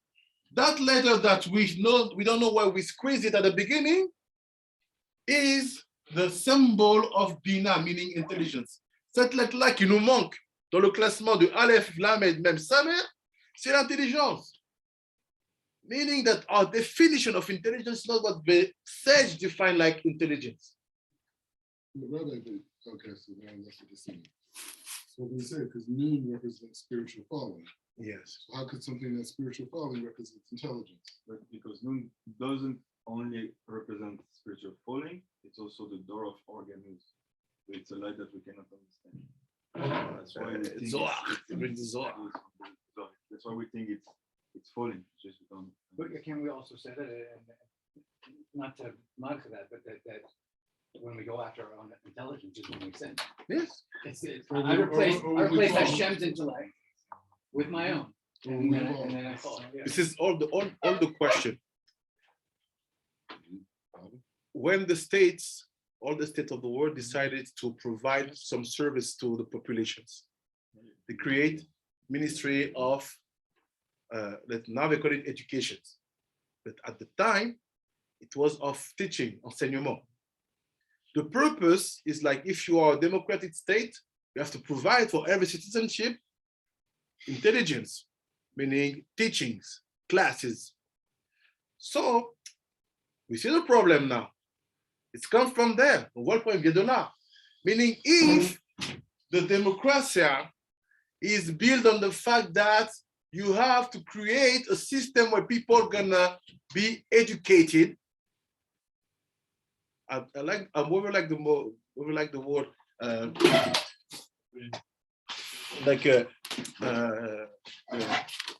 t'as mangé la viande? Oh, ça Went from student of the week to So meaning, because at the beginning, the purpose was really to teach, to give knowledge. So we understand that suddenly, the knowledge that your parents may give to you suddenly starts to be in fight against the knowledge that the state gives to you. And you see it in many houses. When we grew up in France, my parents used to tell me some things. I was saying, no, it's not what the school tell me. Because after they will push it harder. So now we'll do the education. Après, on pousse plus, là, tu vas faire l'éducation. Meaning, I grew up teaching school, it's outside and at home education. But now they mix it, they take both. So if you are a project of a society, of a system, where basically teachings and education are done by one structure, you can be Jew or not Jew, you will reproduce what has been taught to you. My way to study the Torah is the product of that system. Because I did the PhD system, okay, give me some skills, I can use them in the way to crack the text. But actually it's also a problem because I was fed not by this. So meaning, Rabbi Nehuya Ben HaKane is telling us, all the problem is the education system. Tout le problème, c'est le système éducatif. Why? You want to save men? Know exactly what will be taught. No, I agree with the beginning. I know, I'm just saying. Yeah. I agree with that. I hear you. So that's what's happened. You say why? Because from that system, that letter will never be in the right order. Exactly. So that's why you have all this prestige about school. How many years did you study in university? Harvard? Yale? Too many. What they do, they are for sure inspired by something. So what is good with intelligence is that you cannot teach something which is not rooted in something else. You have to have a roots and a final plan. So I say it's the problem. The Noun, or if you want, the incarnation of the snake who talked to Adam was the fake intelligence. Got it. Yes, we got it. You see? Yeah, my own professor. So that's it. Meaning, what did the snake just tell? It just questioned Adam in another way. This is intelligence. What do? You, the lawyers, yeah? You know the guy is guilty, but you want to protect him. set the doubt. So what do happen? You see what will be the prosecutor argue. You just turn the question. You bring him to be focused on something and not on something else. And that's what you say, you know what? Not guilty. Hey, you say, Get the glove glove on, get the glove. How does he The lawyers know. It's all about the information you bring. So based on that, the education system is the incarnation of the Nachash. That's why everywhere you will go, like one more time, we crying. Oh, in Africa, we don't have schools. Guys, be happy. Be happy, why? Because you have pure vessels. And you can create it. You can create a new imagination, like you say, a new vision of life, because nothing came before to destroy that purity. Exactly. No, it's for sure true. You see Get out of it. here, Akiva. You see that. what it says about Mashiach ben Yosef, he describes it like a shore and he has a karne re'em. And Chazal say, what the karne re'em? It's not that he has horns, it's that it's the chokhmah he will bring and will massacre the nations. But what he'll do, it's not about violence, but he might actually fight. He will use Physical. one. Physical. At least one, just to say, okay, like in the movie.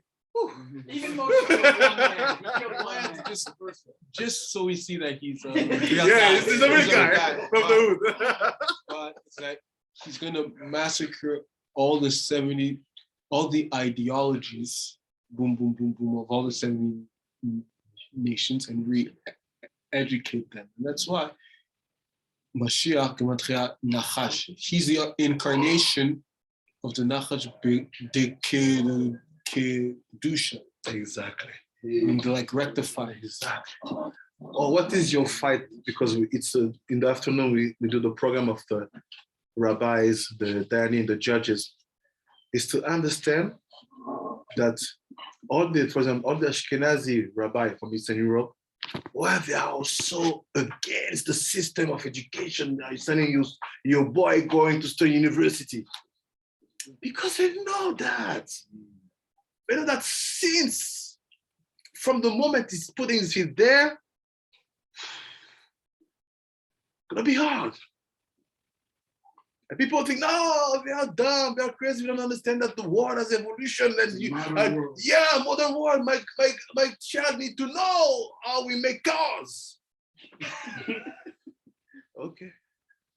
Rabbi, they said like in the university system, you go to the university system to gain all of your addictions. And then when you graduate, you go to work to be able to pay for your addiction. Pay for it. Yes, it's exactly that. And like Beers. Like for example, in America, the largest teacher education department in the world is at USC, right? Yeah. My mom's over it.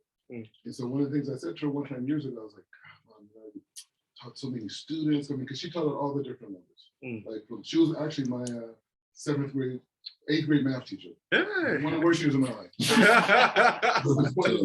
know, my mom said, she said like one time I was running through the halls, like I was wild because I had a lot of energy. And then one of the kids was like, how can you discipline us? And your son's out there doing that. He said, oh, my son's different. But the point is saying that she said when I was talking to her about all the students, all people she taught, she said, truthfully, I don't think any of the education ever helped any of the kids. She said, but what I do think is like those personal relationships I was able to build. Helping this person pay for a prom dress, helping this family that needed some this, or these types of things. She said, that's what I could take with me. But the education system is up. And even when I was going to go to college, I said to her, she said, you know what? You're too intelligent for college. She said, go and do business with your dad and figure it out. Wow. Yeah, When I was in university undergraduate and I was struggling, why am I here? It doesn't make any sense. What are you guys even doing? And I talked to one professor and the professor was like, it's just a hoop. Yeah. Just jump through it. And Exactly. I said, that's all it is. I'm done with That's this. exactly- Are listen. you kidding me? It's a hoop, and you know it's a hoop to fleece my money so that now I'm indebted to the system and I have no way out. I said, man, y'all are evil. Y'all are really evil. I mean, there's all kind of cases against. I mean, the funny thing about the system is, I think, again, like the higher level goes back to human beings. Yes. Okay, how can I make sure that I look like I'm the smartest, I'm the best? Okay, I made play my game. What's the rules? My rules. So then how can you ever beat me at the game that I made? Is my rules. You know, which is like they say, those who know do and those who don't teach. Exactly. Right? So the doer is doing and the teacher is, you know what I'm saying? This is why the society, they are afraid from religions. Let's take general. When you see it in some country, the Muslims start to do their schools. The Jewish, they make their schools. Suddenly, the society understand, okay, if they are a minority, it's not dangerous. Yeah, but if they get But numbers. from the moment when it's become global, what's happened, like you said, I create a system where I need you to be in a certain way. What do schools? They give to you a job, let's say a way to be ready to work. So to provide to the system to work till you will be retired. Which age? Over 60. This, if you don't work, especially in America, because in French we are more left wing. You can sleep all your life. They will pay for you the health insurance. It's no problem. It works. So in America, if you don't work, how can you pay your health insurance? If you don't have incomes, how can you pay school? So basically, they create a system who swallow from you all your energy. And then when you are old and tired, they say now you can retire. But see, Rabbi, if I could say this, I think this is the one misconception, and maybe I should have said it longer, and maybe it could make it onto a wall or something. America is not and never has been a country. It's a marketplace. A country has citizens. Who are the citizens of America? That changes every war or immigration or whatever. We have the most Somalians outside of Somalia. We have the most whatever's outside of this. America is a marketplace. We have products. In a country, if I have water and people need it, there's water. In America, how much is the water? We got it for free. Okay, water's $1. Where else do you see that? In the market. It's not about, everything is markup. Education. How much are these books? $50. Okay, $1,000 tuition for books. In your own place, I can see if you go externally, it's a marketplace. So in that's why people, I don't go to the market and expect free food or I expect good customer service. And if you see somebody's around that's not paying, security comes through, gets this guy out of here, make an example. You have certain people you don't want in the store. You don't let them out. You have somebody there watching and keeping them out. That's what America is. So that's why even like, I guess that's my thing. It may have not been articulated, but it's like, you can't operate in a market and take over a market unless you are able to get your product in the hands or the mouths of the people in a way that doesn't raise their suspicions or their defenses, and then allows them to taste it and say, that was good. Where do we get that? That's why you see the guy out with the samples. You see they tried here in the show, but it's like, guy, this thing has been out with the bugs all day. Now you're handing, hey, try this baklava. Yeah, come on now. You know what I'm saying? We come with the book box. Because it's a marketplace, and I think that's what, like you say, go to school for what? My man's over here got this that I could go serve for this. I'm gonna sell too, right? I don't go to school for 10 years to go to the marketplace and make this on the water. And you can pitch me this and I can do this right here at 15. Which is why you have a black market and a main market. But if I allow the black market to surpass the revenue or compete with my main markets, I go out of business. So I can't allow that black market to be unless I also control that black market, unless I control those who, whatever, which is why, I gotta have a prison system, I gotta whatever. Again, and then I present it under the auspices of a country. And I say, hey, we can come help your country too. But what am I really doing? I'm opening up a new franchise, another branch of the market. But you know what you say? It's come from Europe, because what happened in Congo, they knew that this place, because it's Central Africa, nobody touched. There is no market there. 100 years ago, 150 years ago, they knew that this place is empty, no market, nothing. So they came along the river start to sell alcohol, weapons. That's what they did to Native Americans. Whole new market that they opened. Right. So that, to me, I mean, that's the model that works. You don't have to sell it. But, Shimon, to your point though, they didn't sell it first. They gave samples. Taste. Hey, the drink, the smokes, the cigarettes. Listen to what they're saying. If you were they're saying America's a marketplace, right? It's a corporation. So if you're going to bring something in there, you got to integrate it in a way that it comes into the marketplace. Yeah. And it becomes a commodity. Of course. But it comes in a way that's not offensive. That's what I told you. We operate in America, we have to switch our mind. That's why we follow it's strange for me to use that word next to Torah. But the business model, I know. But it doesn't mean that we have to put, like the, what you dis, the chaperon rouge.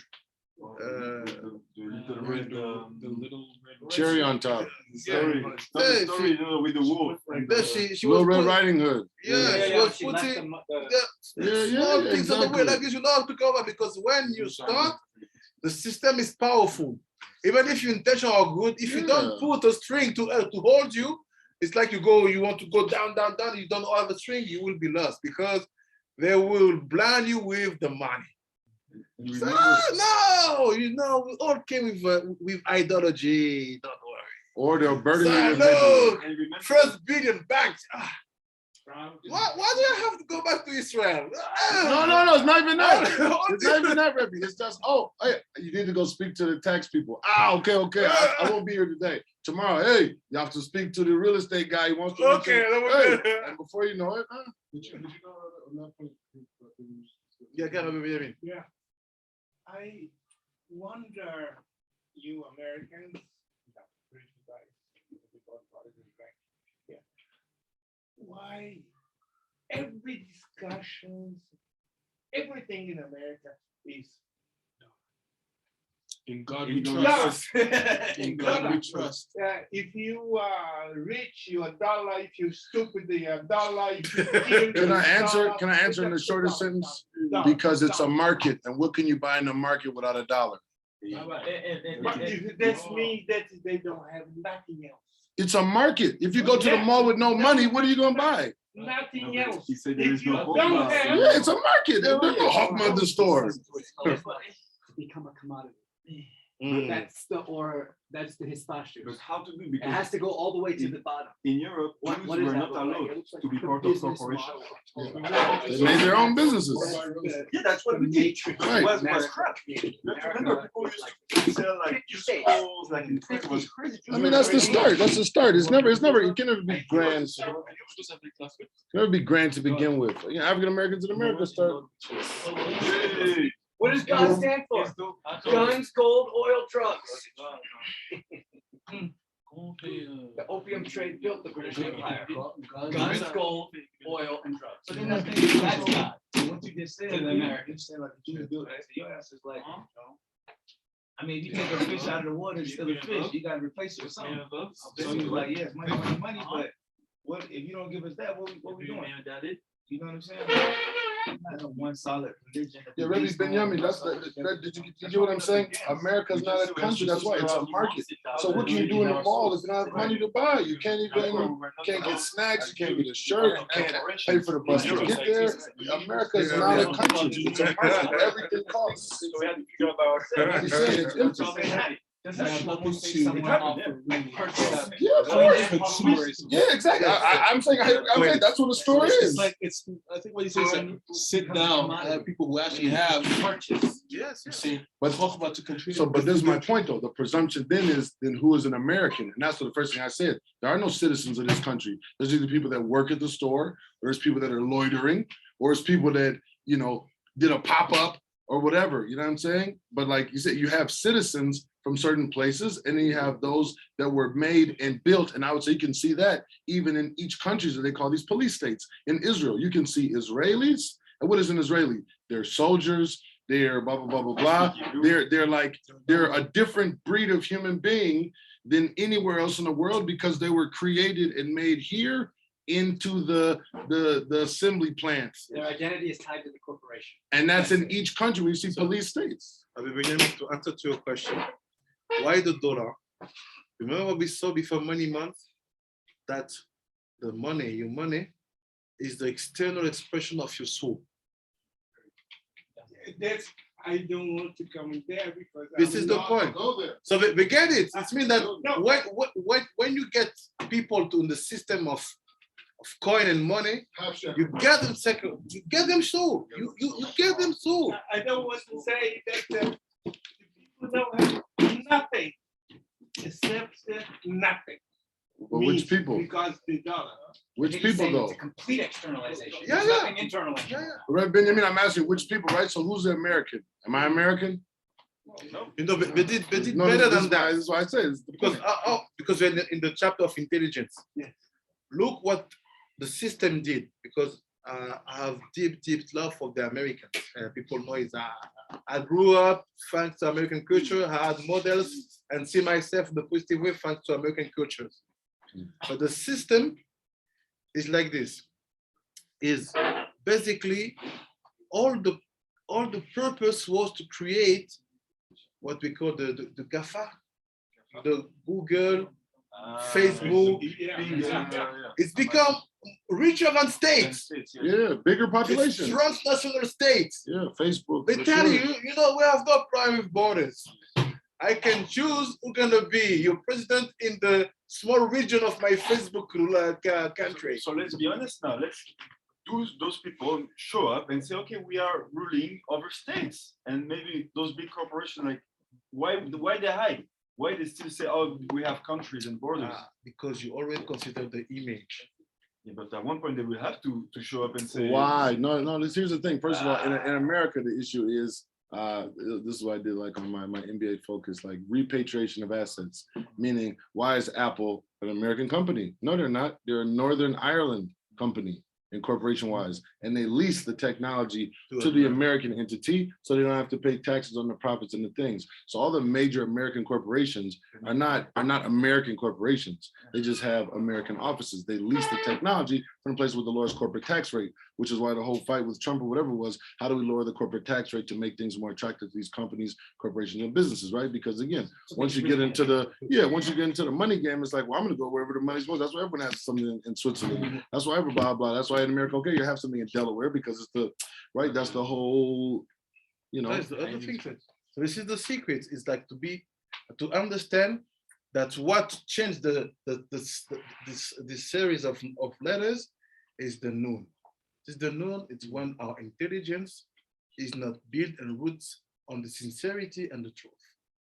So for sure, we're gonna build solutions which are not solution, but we're gonna build. So see what it says. וזאת המידה היא למעלה מן התפארת, ובעבור שהיא גבוהה למעלה על כל מידות, היא המנצחת כולם, והיא שער הנעלמת מכל בריאה, אפילו מלאכים. He said, look, what do we understand? Let's picture this. We're gonna try to understand intelligence in a very deep way. See what you do. They say like this. They said, let's talk about the 10 sphirot, the 10 aspects of expression of God. God say is Ensof. He said, I want to exist in this world. I will be Keter, crown. I will be Chochma, wisdom. I will be Bina, intelligence. I will be Chesed, kindness. I will be Gevura, power. Gevura. I will be Tiferet, harmony. I will be Netzah, victory.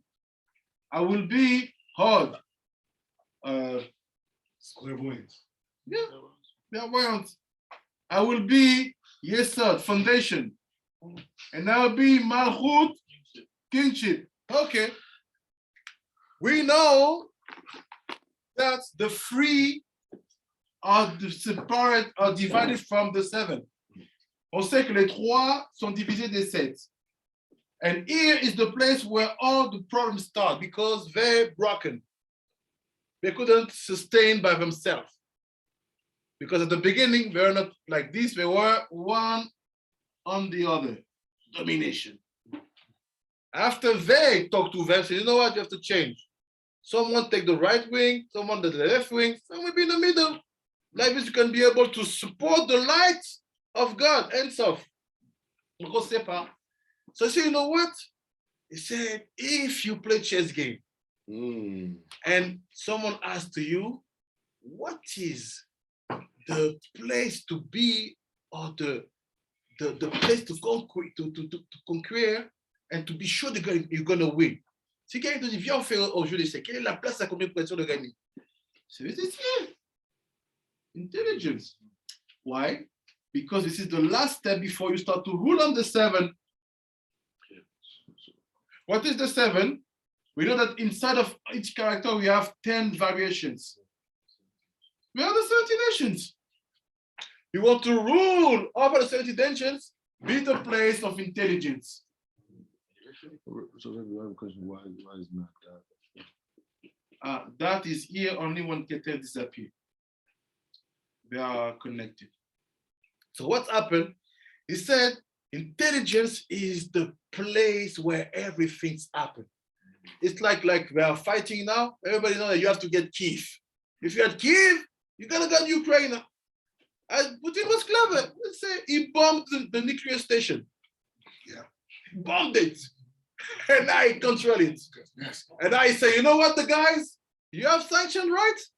You still want your internet electricity? I'm about to close it. Why did the president of Israel travel? They are all panic. Oh, we went too far with him. Now I control the nuclear something. Hey, calm down. I'm not a bad guy. I'm ready to talk with you. Even Shabbos. This guy is cool. Good Shabbos. Come see me. Come to my Shabbat temple. Something big is guiding.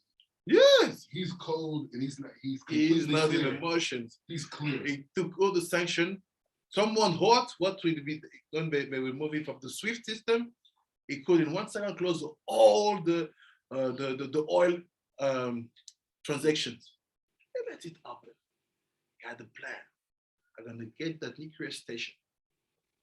When I get it, you're gonna talk Russia with me. You get it? You say, he bombed the nuclear system if he may. Russian army.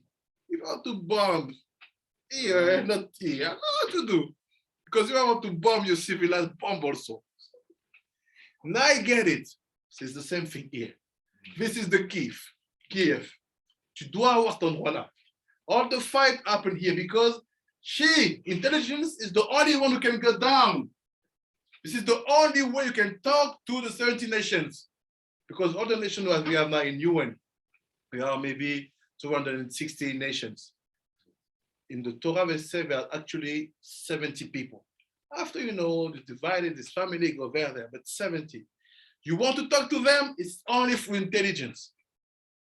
Because the crown gives to the wisdom, and the wisdom gives to the intelligence. So in the intelligence, I do have the crown aspect and the wisdom aspect. They never go down. She is ready, intelligence. Elle est prête, elle a descend. That's why he said, this Midah is the most powerful because it's all over, even our money has nothing to do if intelligence don't hear. How do you create our money with intelligence? You have to know how to create our money. That's why you have the famous place known as the Silicon Valley. What they do? Go and find all the best engineers ever. We pay you what you want. For you, your family, what the price they give you in France? Your salary will be $10,000 or guy. We put you at 60. The guy take the back in trouble. Live there. Oh, Chinese. Oh, you're Chinese. Oh, you're good in mathematics. It's not racist. No problem. But I'm good. Sorry. They did that with the Nazi bar, by the way. Everywhere you have someone intelligent who is the best in his area, America go give to you and say, just come and walk. Right. NFL, NBA, blah, blah, blah, Everywhere. NHL. Why? Because intelligence is the weapon, and they understood it. And the people they gather from all the world, they are the ones who create Facebook, Google, Yahoo, all this. Why? You put the best on the same place, what will happen? The best ideas ever. Right. You know, it's so funny you say that because just watching like the Olympics or the NBA or whatever. Yeah. A lot of the guys that's born here, like I got a Korean homie that's born here, but he's Korean. So like you say, he identify with this. It's like, but you're not. You know what I mean? So if you get from everywhere around the world, it's like that's the dope part. It's when it's friction, it's bad because if you identify with your religion, your skin tone, but when you embrace it all, the diversity make you stronger. Because if I got a Russian that identify with being American and it's the best Russian, you on my team now. So they got stuff that you don't got, and you can't really beat us. That's what all the countries say. If the guys really played for Nigeria, they were Nigerian. Hey, if the real Congolese soccer players would play for Congo, But we're instead the they're best like, in the no, world. I'm playing for France. I'm playing for That's also England. a perfect I'm example, playing the for- French national team. Yeah, Who won the World Cup? Africans. Africans. Yeah, That's what we were But that's where we come back to the sugya of intelligence and university and Torah, because I remember for myself, I was in college trying my best to prove to everyone that Africans were part of the tribe of Israel. But I was going with the tools of history and geography and anthropology. You can't beat his story. Exactly. Until I banged my hand in the wall and I didn't understand until I met Aliyah, I came to Eretz Israel. I met Rabbi Pinras and I understood that the tools from Torah will be actually the real tools. Why? Because people who have to commit to something that is higher than intelligence and university. Exactly. And then Because Torah come from higher, like you said. Exactly. And because the main point is the big homies running the show. So if, like you said, if I'm trying to I was fighting, bro, like crazy. take a step back, You know what's happened? You have to understand that the system, this one, when it goes down without all the preparation, because we have 2 letters for the sound N.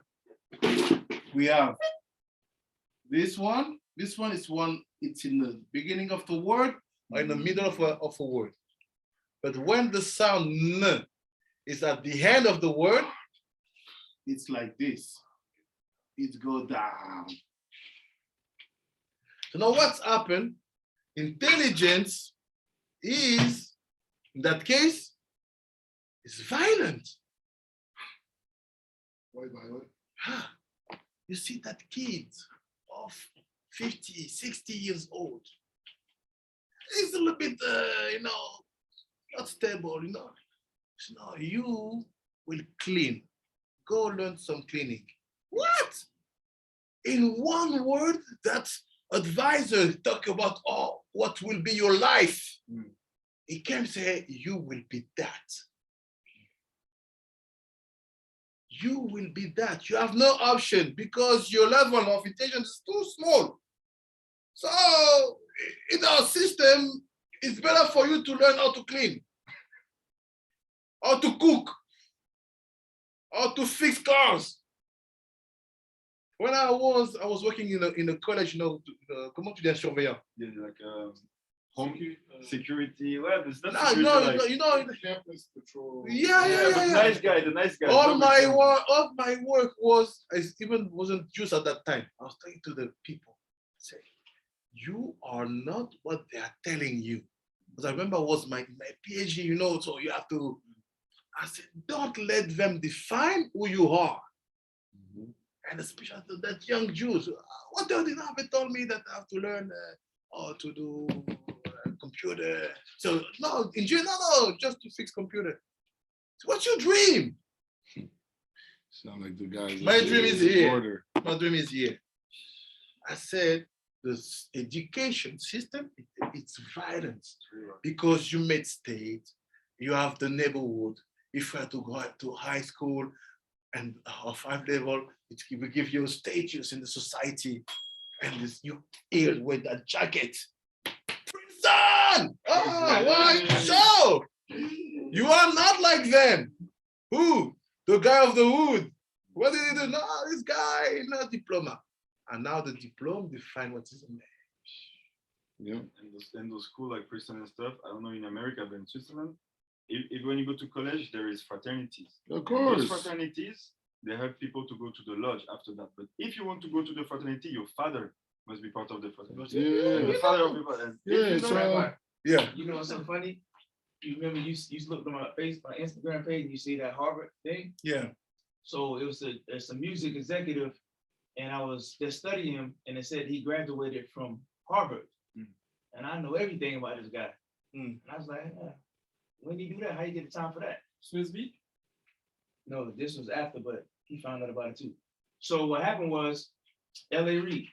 So it's a program that they have, but basically you could go pay 60, 70, $30,000 if you got the money, and you do a jam-packed course, maybe 2 months, maybe 3 months. And once you take that course and you pass, you get the same you get the same recognition as a graduate. Hey, Hey, this So- one.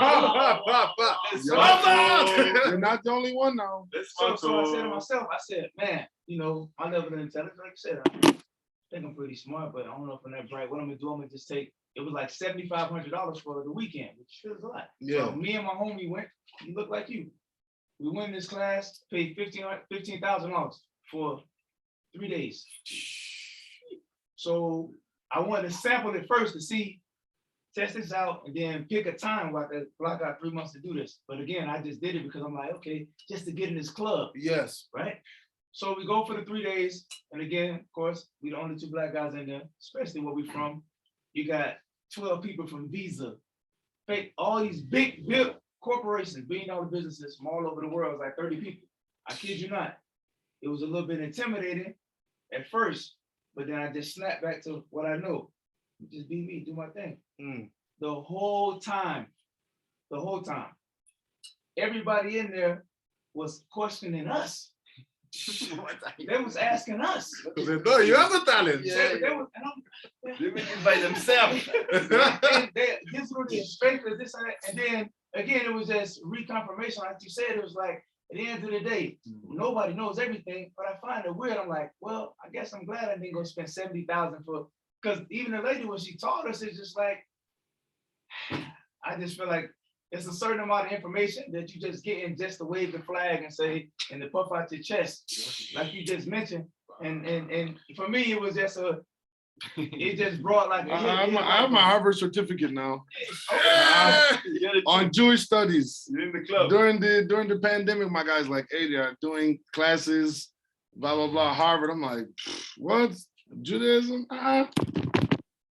50 bucks will give you a certificate too. But even the professor, man, was just the stuff like what y'all doing, man. The stuff she was throwing on my brain in that short amount of time, I have a different level of respect, like for just what it takes to take that information in and review it out. It's a skill, you know. So it's not that being smart or not, but just, you know, when you try to use it in the wrong way, I realize, well, dang, you know, you just want to have it as a badge of honor, and you're not using it right. And I feel like that's a lot of people do at these big universities, you know.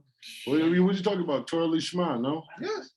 Learning either for the reason of like closer to God and to give over, or learning for the reason to say, look how much I know. Let me tell you what I. It's very amazing what you're saying, because now I understand why the sage, for the sage don't dit, you have to teach a job, or what do you say?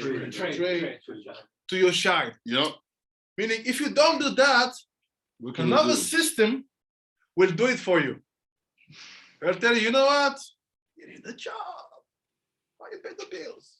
Pay back that loan. I pay the loan. No, okay. So what will happen? You'll have someone disconnected from his talents and go and doing things which are humiliation sometimes. Let's tell the truth. We all have mom who cleans. Mom clean toilets. What is life? Why? Because the system, once you arrive, say, you know what?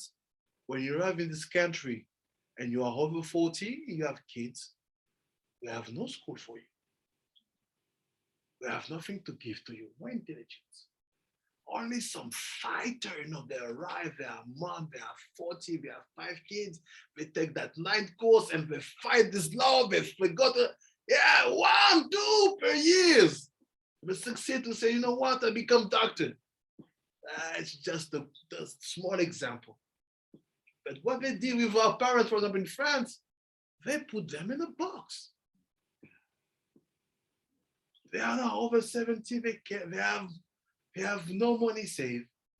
They're depending on the state. They help that country. They work for that country.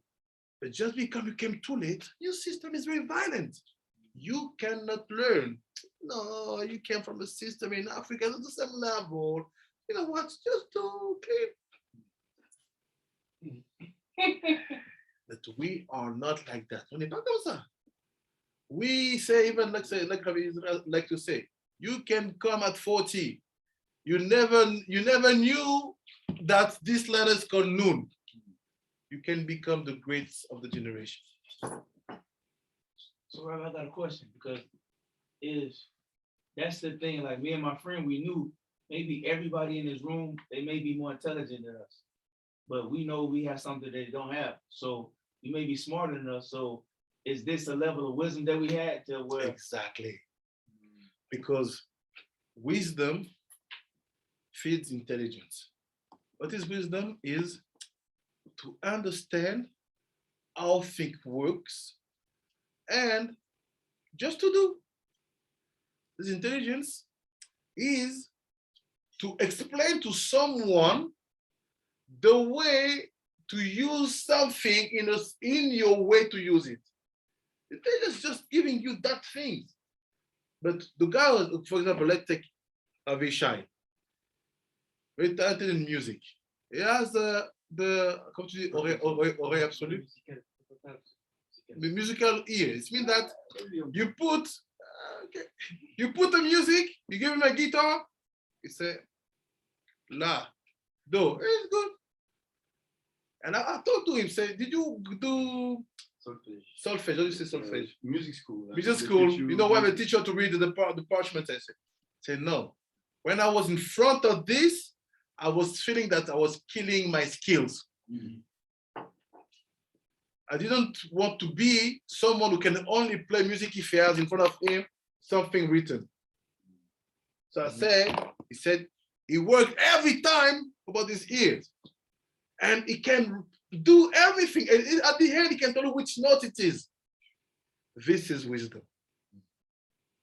Intelligence, go to music school, learn how to draw these things, you know, to draw these. And he's okay, I got it. And someone don't need this. Here. No. This. Okay. Why? Wisdom. Now, Rabbi, to your point. Real quick. Yeah. But because me and him again is like, okay, what can we do better than, right? So I was like, but we realized, you know what? But the win is this, like you're saying, when you're telling those students. Because I'm always, even though I dropped out of college, I'm pro-education in college. Yeah. Because I think that the organization, they had the intelligence to organize our wisdom. So I'm like, we don't have the wisdom. You could do this, but we don't have the intelligence to put it together. So that's what we always gonna fall short. So I think, like you saying, we get to that box and learn how to use it. You did well. And You did well. You The did power. well. Because you came already built. Feel that you're getting something that will help you to go higher in your work. But some people, they came without that wisdom.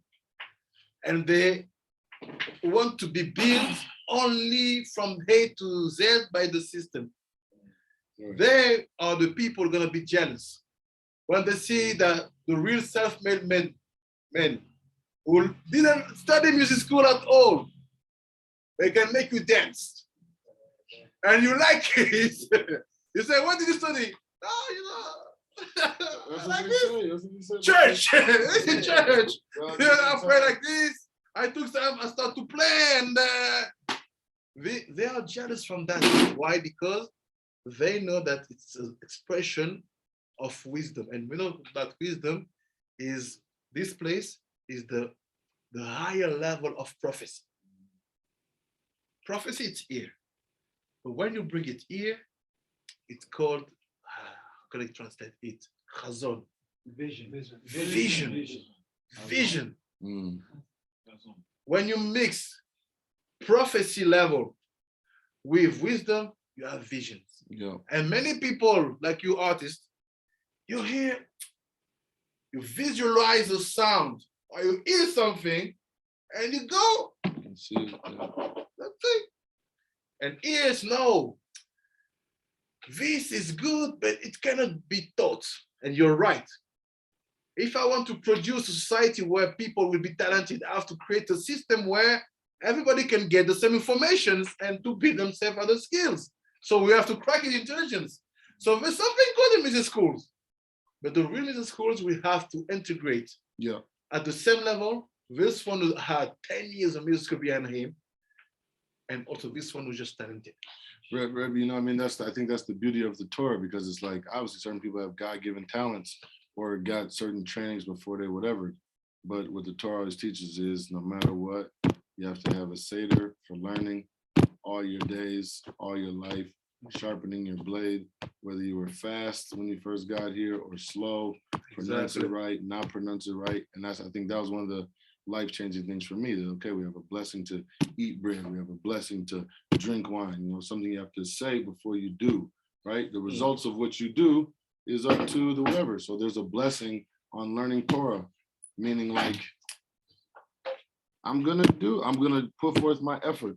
When, how, clicks becomes clear, this is on God. Like, I don't know how much bread do you have to eat to be full. Sometimes you're really hungry, you need a bunch of pieces. Other times not. How much wine do you have to drink to whatever? But it's like there's an understanding that the effort of the trying in Torah, becomes, and I mean, I really feel like that's like an easy tagline, like, at least in America, like, especially if you're talking about people who came up in like sports or the streets or whatever, then there's like a broken heart from, they told me if I was good enough, I could play. They told me if I worked hard, I could rise up the ranks. And they're like, oh, look, Jimmy did, Herschel did, they even have a couple examples to say. But in your heart, you're like, I don't know what this guy did, but I know all these people I know that tried hard, worked hard, and it didn't, whatever. So what is and if we're tying it together, I guess, of like the, God allowing these things to happen, and what is God's plan? It's like, now come try that with this. Yes. And see if this doesn't heal your heart and say, wow, you know what? I tried hard in this. And it's more internal. Me, when I have moments where I look at a word, I'm like, wow, I know what that means. And I say, oh, I didn't know this meant that. It's a little nugget in your pouch, to say, okay, I'm getting better. That's what he said is amazing, because what you have done with Harvard, it's what you're trying to do. For example, I have my political past. I'm doing a think tank. So what the purpose is to bring wisdom in that box where the vision and the instinct were removed. It's doing the same thing with all the philosophy, political system. We want to say, no, you get it, but you're just missing two things, truth and sincerity. You get it here, you bring it here. So basically, all the purpose of Jews is to know, once you build yourself in wisdom, and for us, wisdom is not to study, is to open up our brain and our heart to understand the mindset of the great. Rabbi, I've been telling Z this every time we leave and talk. I don't know what to think, because it's like, dang, like one level I'm like shameful with it. Another level is like, because it's been for a few days, and I like in Florida, I go to sports because what I know, even the sorriest football player is great. Like, you take him because the level of competition, everybody fast. You know what I mean? So, but a lot of times when you go to these other states and things of that nature, you don't have the structure, the respect, the bad at it. But yeah, they might work here at home, but when you go up, it don't work. So then you go to Seattle or someplace and it don't work over there. So it's like the tools that you're missing. And it's like, but you get that without trying. So even being here, like you say, no, that Harvard room I was in, that everybody, and I don't know everybody, but just from what I got from everybody in here, it's like, it ain't even close. And the scary part is, like you say, it's based on something that's bigger than everybody in here. So when you go into these college rooms, or this room and that room, the person is just like standing on whatever they're trying to stand on. What y'all presenting, which is so intriguing and mind-blowing to me, is like, this is based on, like you say, the guy. So if I'm going through something with my lady or my son or my kids or whatever, like I was telling you, when I want to harm the guy, that, in that situation, I could revert back to that. And I could say, okay. And then it helped me 360, because it don't matter if I get an A in my class or my piece of paper, if eternally, when I leave here, I still want to do harm to people in certain ways. And I think that's the, like I say, the scary part, like, oh man, like, this it. And when that started clicking and that started working, it's like, it's about reps and it's about practice. But you can't shake that, like, you know what I'm saying? Once you put that in there, and then that, like Z said something to me, he's like, my instincts is godly. Boy, you gonna have a problem. You know what I'm saying? That's what I'm thinking. Like, there's no way out. If I would have got this information at 10 years old, 11 years old, 13 years old, woo, they have an issue. And not only me, my community of Right, guys. the guys. The guys. I just want to add this one point to with the understanding based off of the Rabbi's teaching us. The ultimate level of intelligence and wisdom come together, and he's going to break it down how it manifests. I don't know if we'll make it today, but tomorrow. But the point is, the saying is to know why God created you, what makes you unique, different than all the other human beings, and how to apply it to your life and the rest of the world. That's the ultimate level, and that's what we're getting to. And you know something? It's never too late.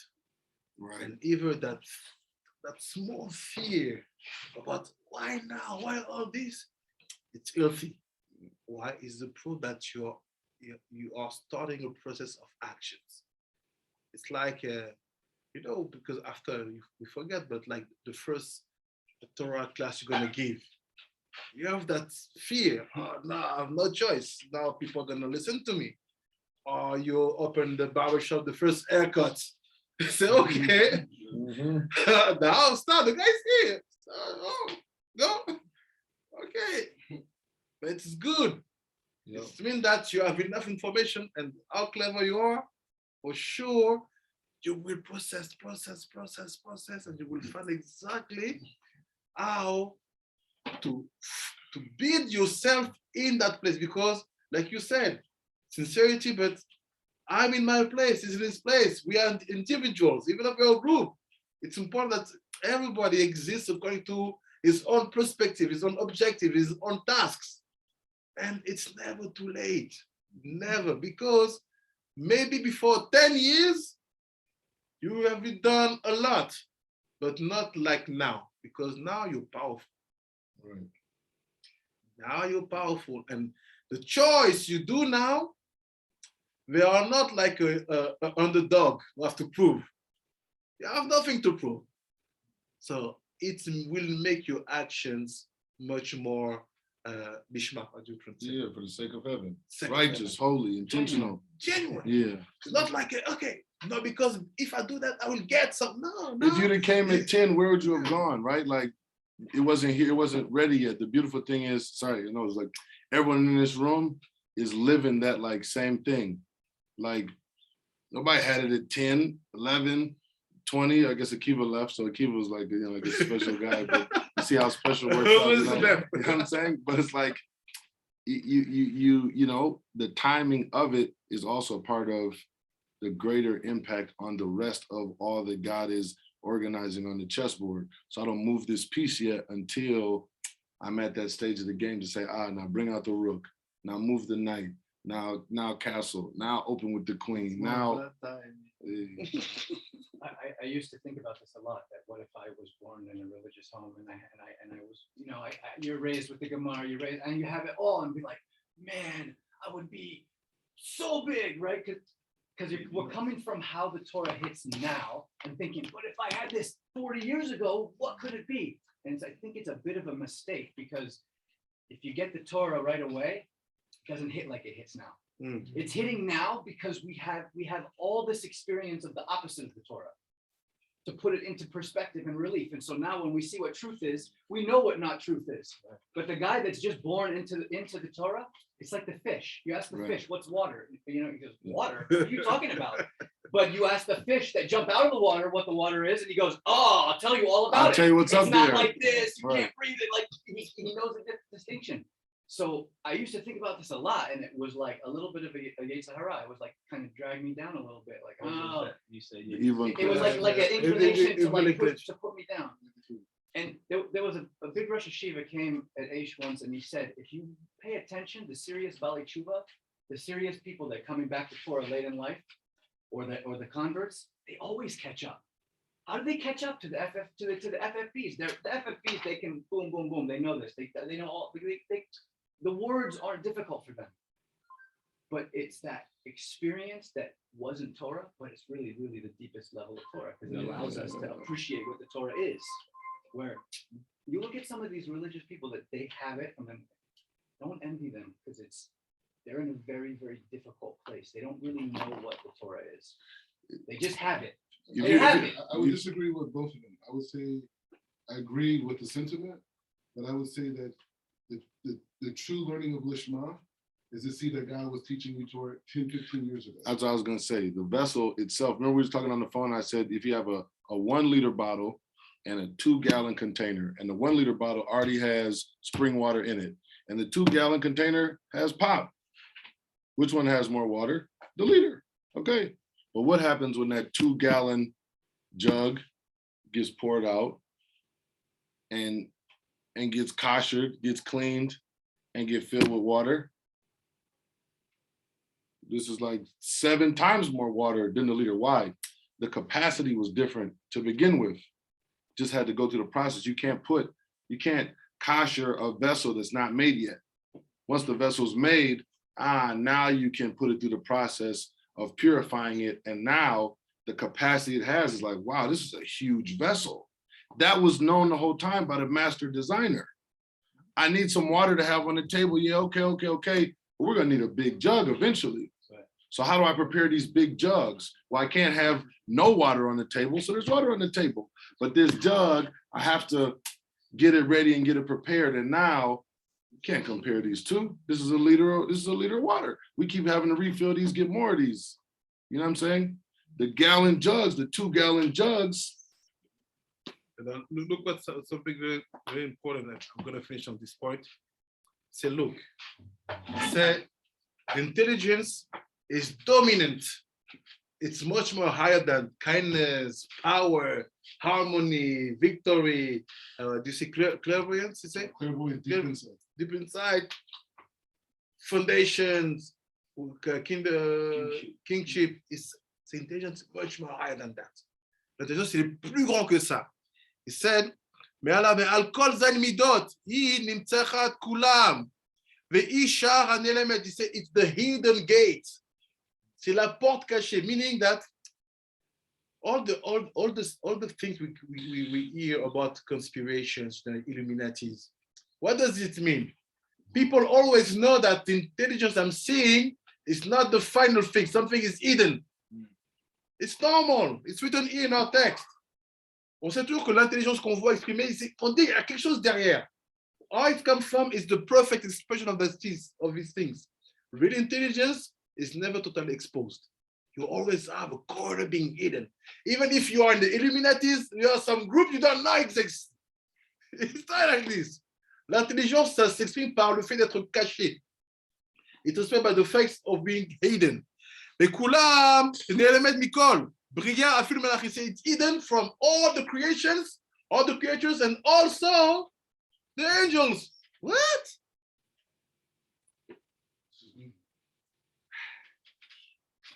Even the angels, there are some aspect of intelligence they cannot achieve and understand. So, look, même les anges sont pas assez. Because intelligence for us is feminine. And on earth it's written, it said, elle est dit, הכתוב, עד ממחרת השבת השביעית יספרו 50 יום. I say, what is that gate which is dominant about all this? Intelligence, he always hidden. C'est quoi cette intelligence qui est cachée, qui domine tout? He said, it's written about her in our Torah till the day after Shabbat, you will count 15 days. Hey. Here it is. It's finished. Oh. What does it mean? It's talking about a specific period of the calendar where we can really build ourselves to be the Harvard guy, there, the Princeton guy. How you get intelligent, how you become someone with intelligence, but the intelligence like this, not destructive. Comment tu deviens intelligent avec cette intelligence-là, pas celle qui détruit.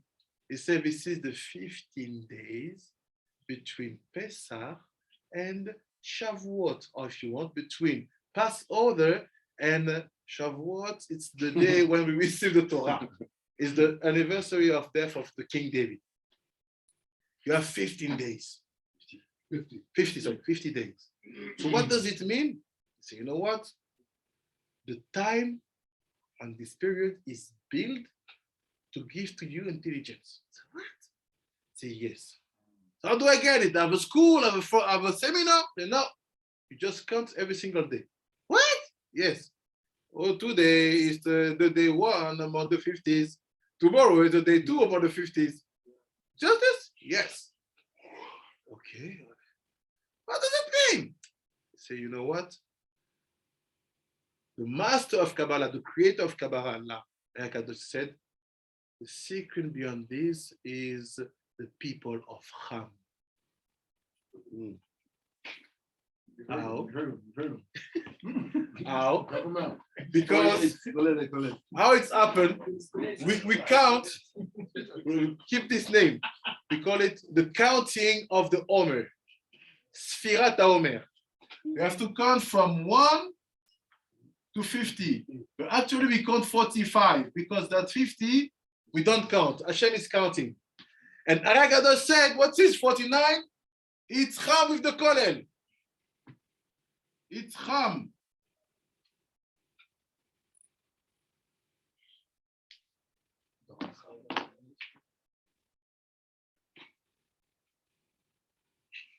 Moses was the king of Cush, which was at this moment the place where the Bnei Ham were powerful, because we know that always Ham and Mitzrayim they fight. No, sorry, Cush and Mitzrayim they fight. Again, there's a fight. So meaning that if Ham is becoming an empire, beating Syria, beating this and that, for sure, they are among the brothers, they are the one of dominance now. Donc on comprend que quoi?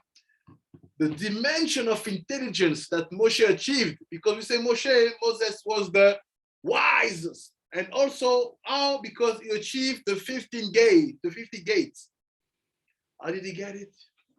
By counting the 50 days we have between Passover and the day we receive the Torah was brought down.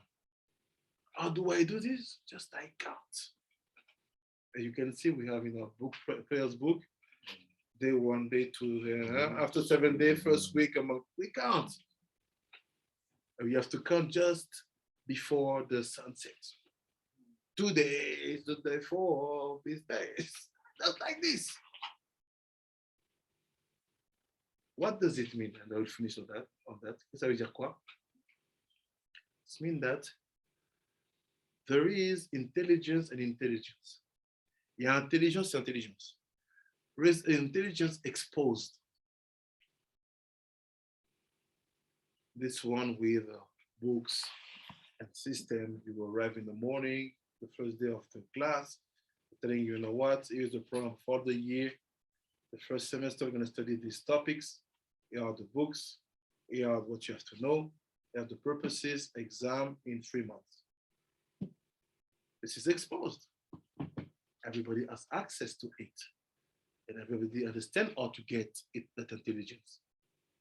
But you say, no, this is not the intelligence we're talking about. This is that. We wanted to get that. That intelligence which is hidden. On veut que tu aies l'intelligence qui est cachée. Intelligence hidden is not intelligence, according to what we know. If I'm intelligent, I have to have books, I have to have a way to show it. So what is the intelligence which is hidden? C'est quoi l'intelligence qui est cachée? No, Chokhmah is Chokhmah. It's the intelligence. Wisdom is wisdom, the same thing. My question is, what is the hidden intelligence? C'est quoi l'intelligence cachée? That is organus. This is the intelligence of the art. Lève, Mevin. Dat. Yes. Pourquoi on n'a pas entendu? Lève, Mevin, dat. C'est l'intelligence du cœur. De Lamed,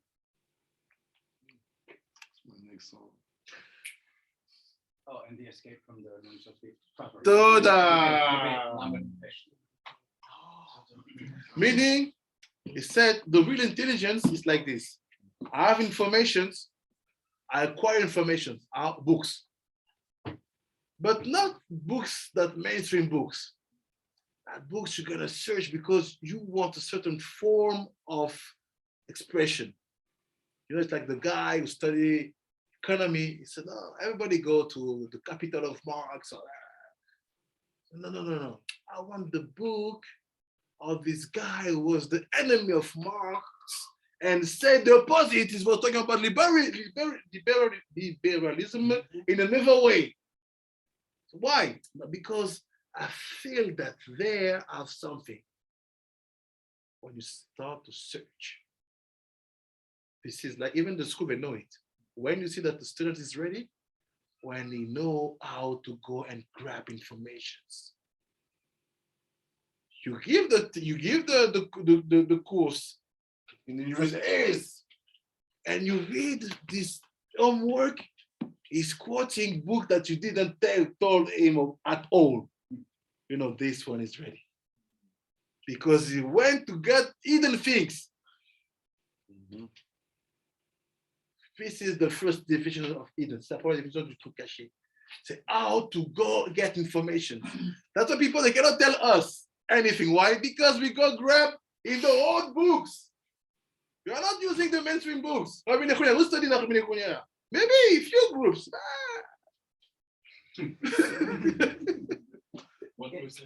In a very deep level, then can we understand that the Nun Sofit is actually higher because it's connected, like getting the Bina down into the heart? Yes. Yerushalayim is in the Klipa now. Yes. The heart is in the Klipa. Yes. That's what it needs to be penetrated by this light of Bina. Yes. Whereas if the regular Nun, it's like just the other half of Chokhmah, and it's this in this aspect of this revealed wisdom. I agree with you, because in that case, he was trapped. That's why the legs was, it's like someone who grab you. There's another level when you are enough fit and strong. You said, take. Why do you feel let me know? After I go back, I provide myself. I give you. No. So what is the hidden intelligence? It's like you go and grab from books which are not mainstream, but are talking to your heart. Say, I like this study. I like this rabbi. I like the way. And you understand that it's your type. This will build a hidden intelligence inside of your heart. You always start to understand from the perspective of someone who is like you. And after, based on that, what's happened? Oh.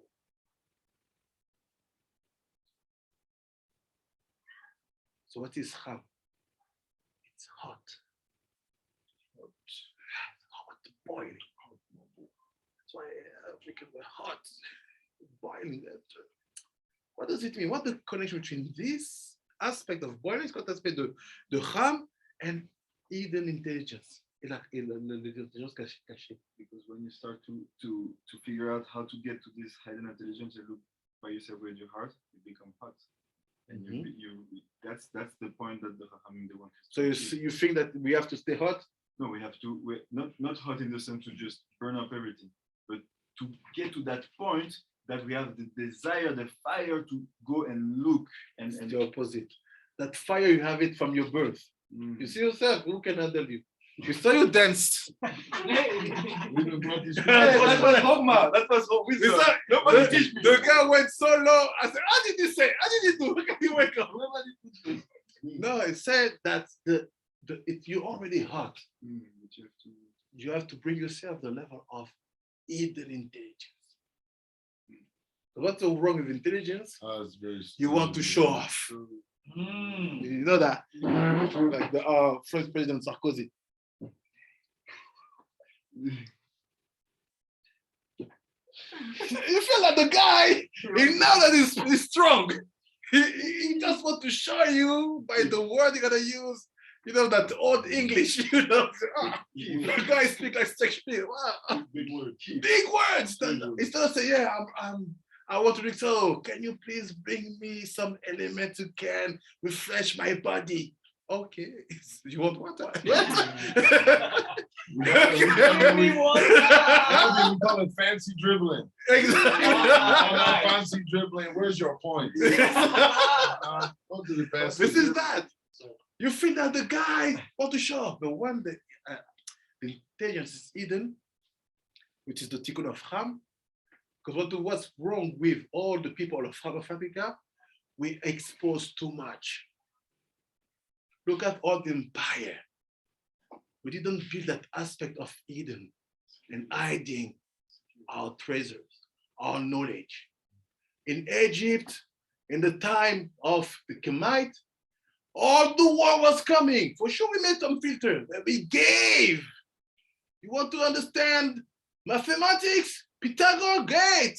Take. And the quote also, yes. No copyright. For us, it's on me. And we finish the story. People come in our country and say, you guys have never done anything.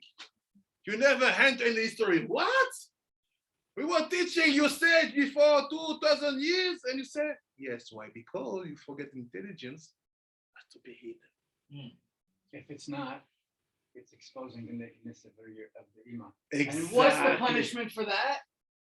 Exactly. Migalgal ad Benecham. Who you know about the Mansa Musa? Yes. Mansa Musa, baby. Yeah. The guy, Richest man ever. he made the world crazy because he brought so many gold in his way to Becca that too much, the price. Why you don't hear? Why you don't hide? Why you don't hide? Why you want to show off? Look how hot. I'm making rain. Why? Why? Rabbi, is this why Moshe came down from Sinai second time? Did it cover his face? Exactly. We have to cover. When the angels is hidden, you become like, it's the tikkun of Ham. You become not cold, you become like calm. You let people come and you explain, but you check if he's ready to listen, to receive. You suddenly pay attention to the second. Because it was the problem of Ham. He saw the truth too fast, faster than his own father.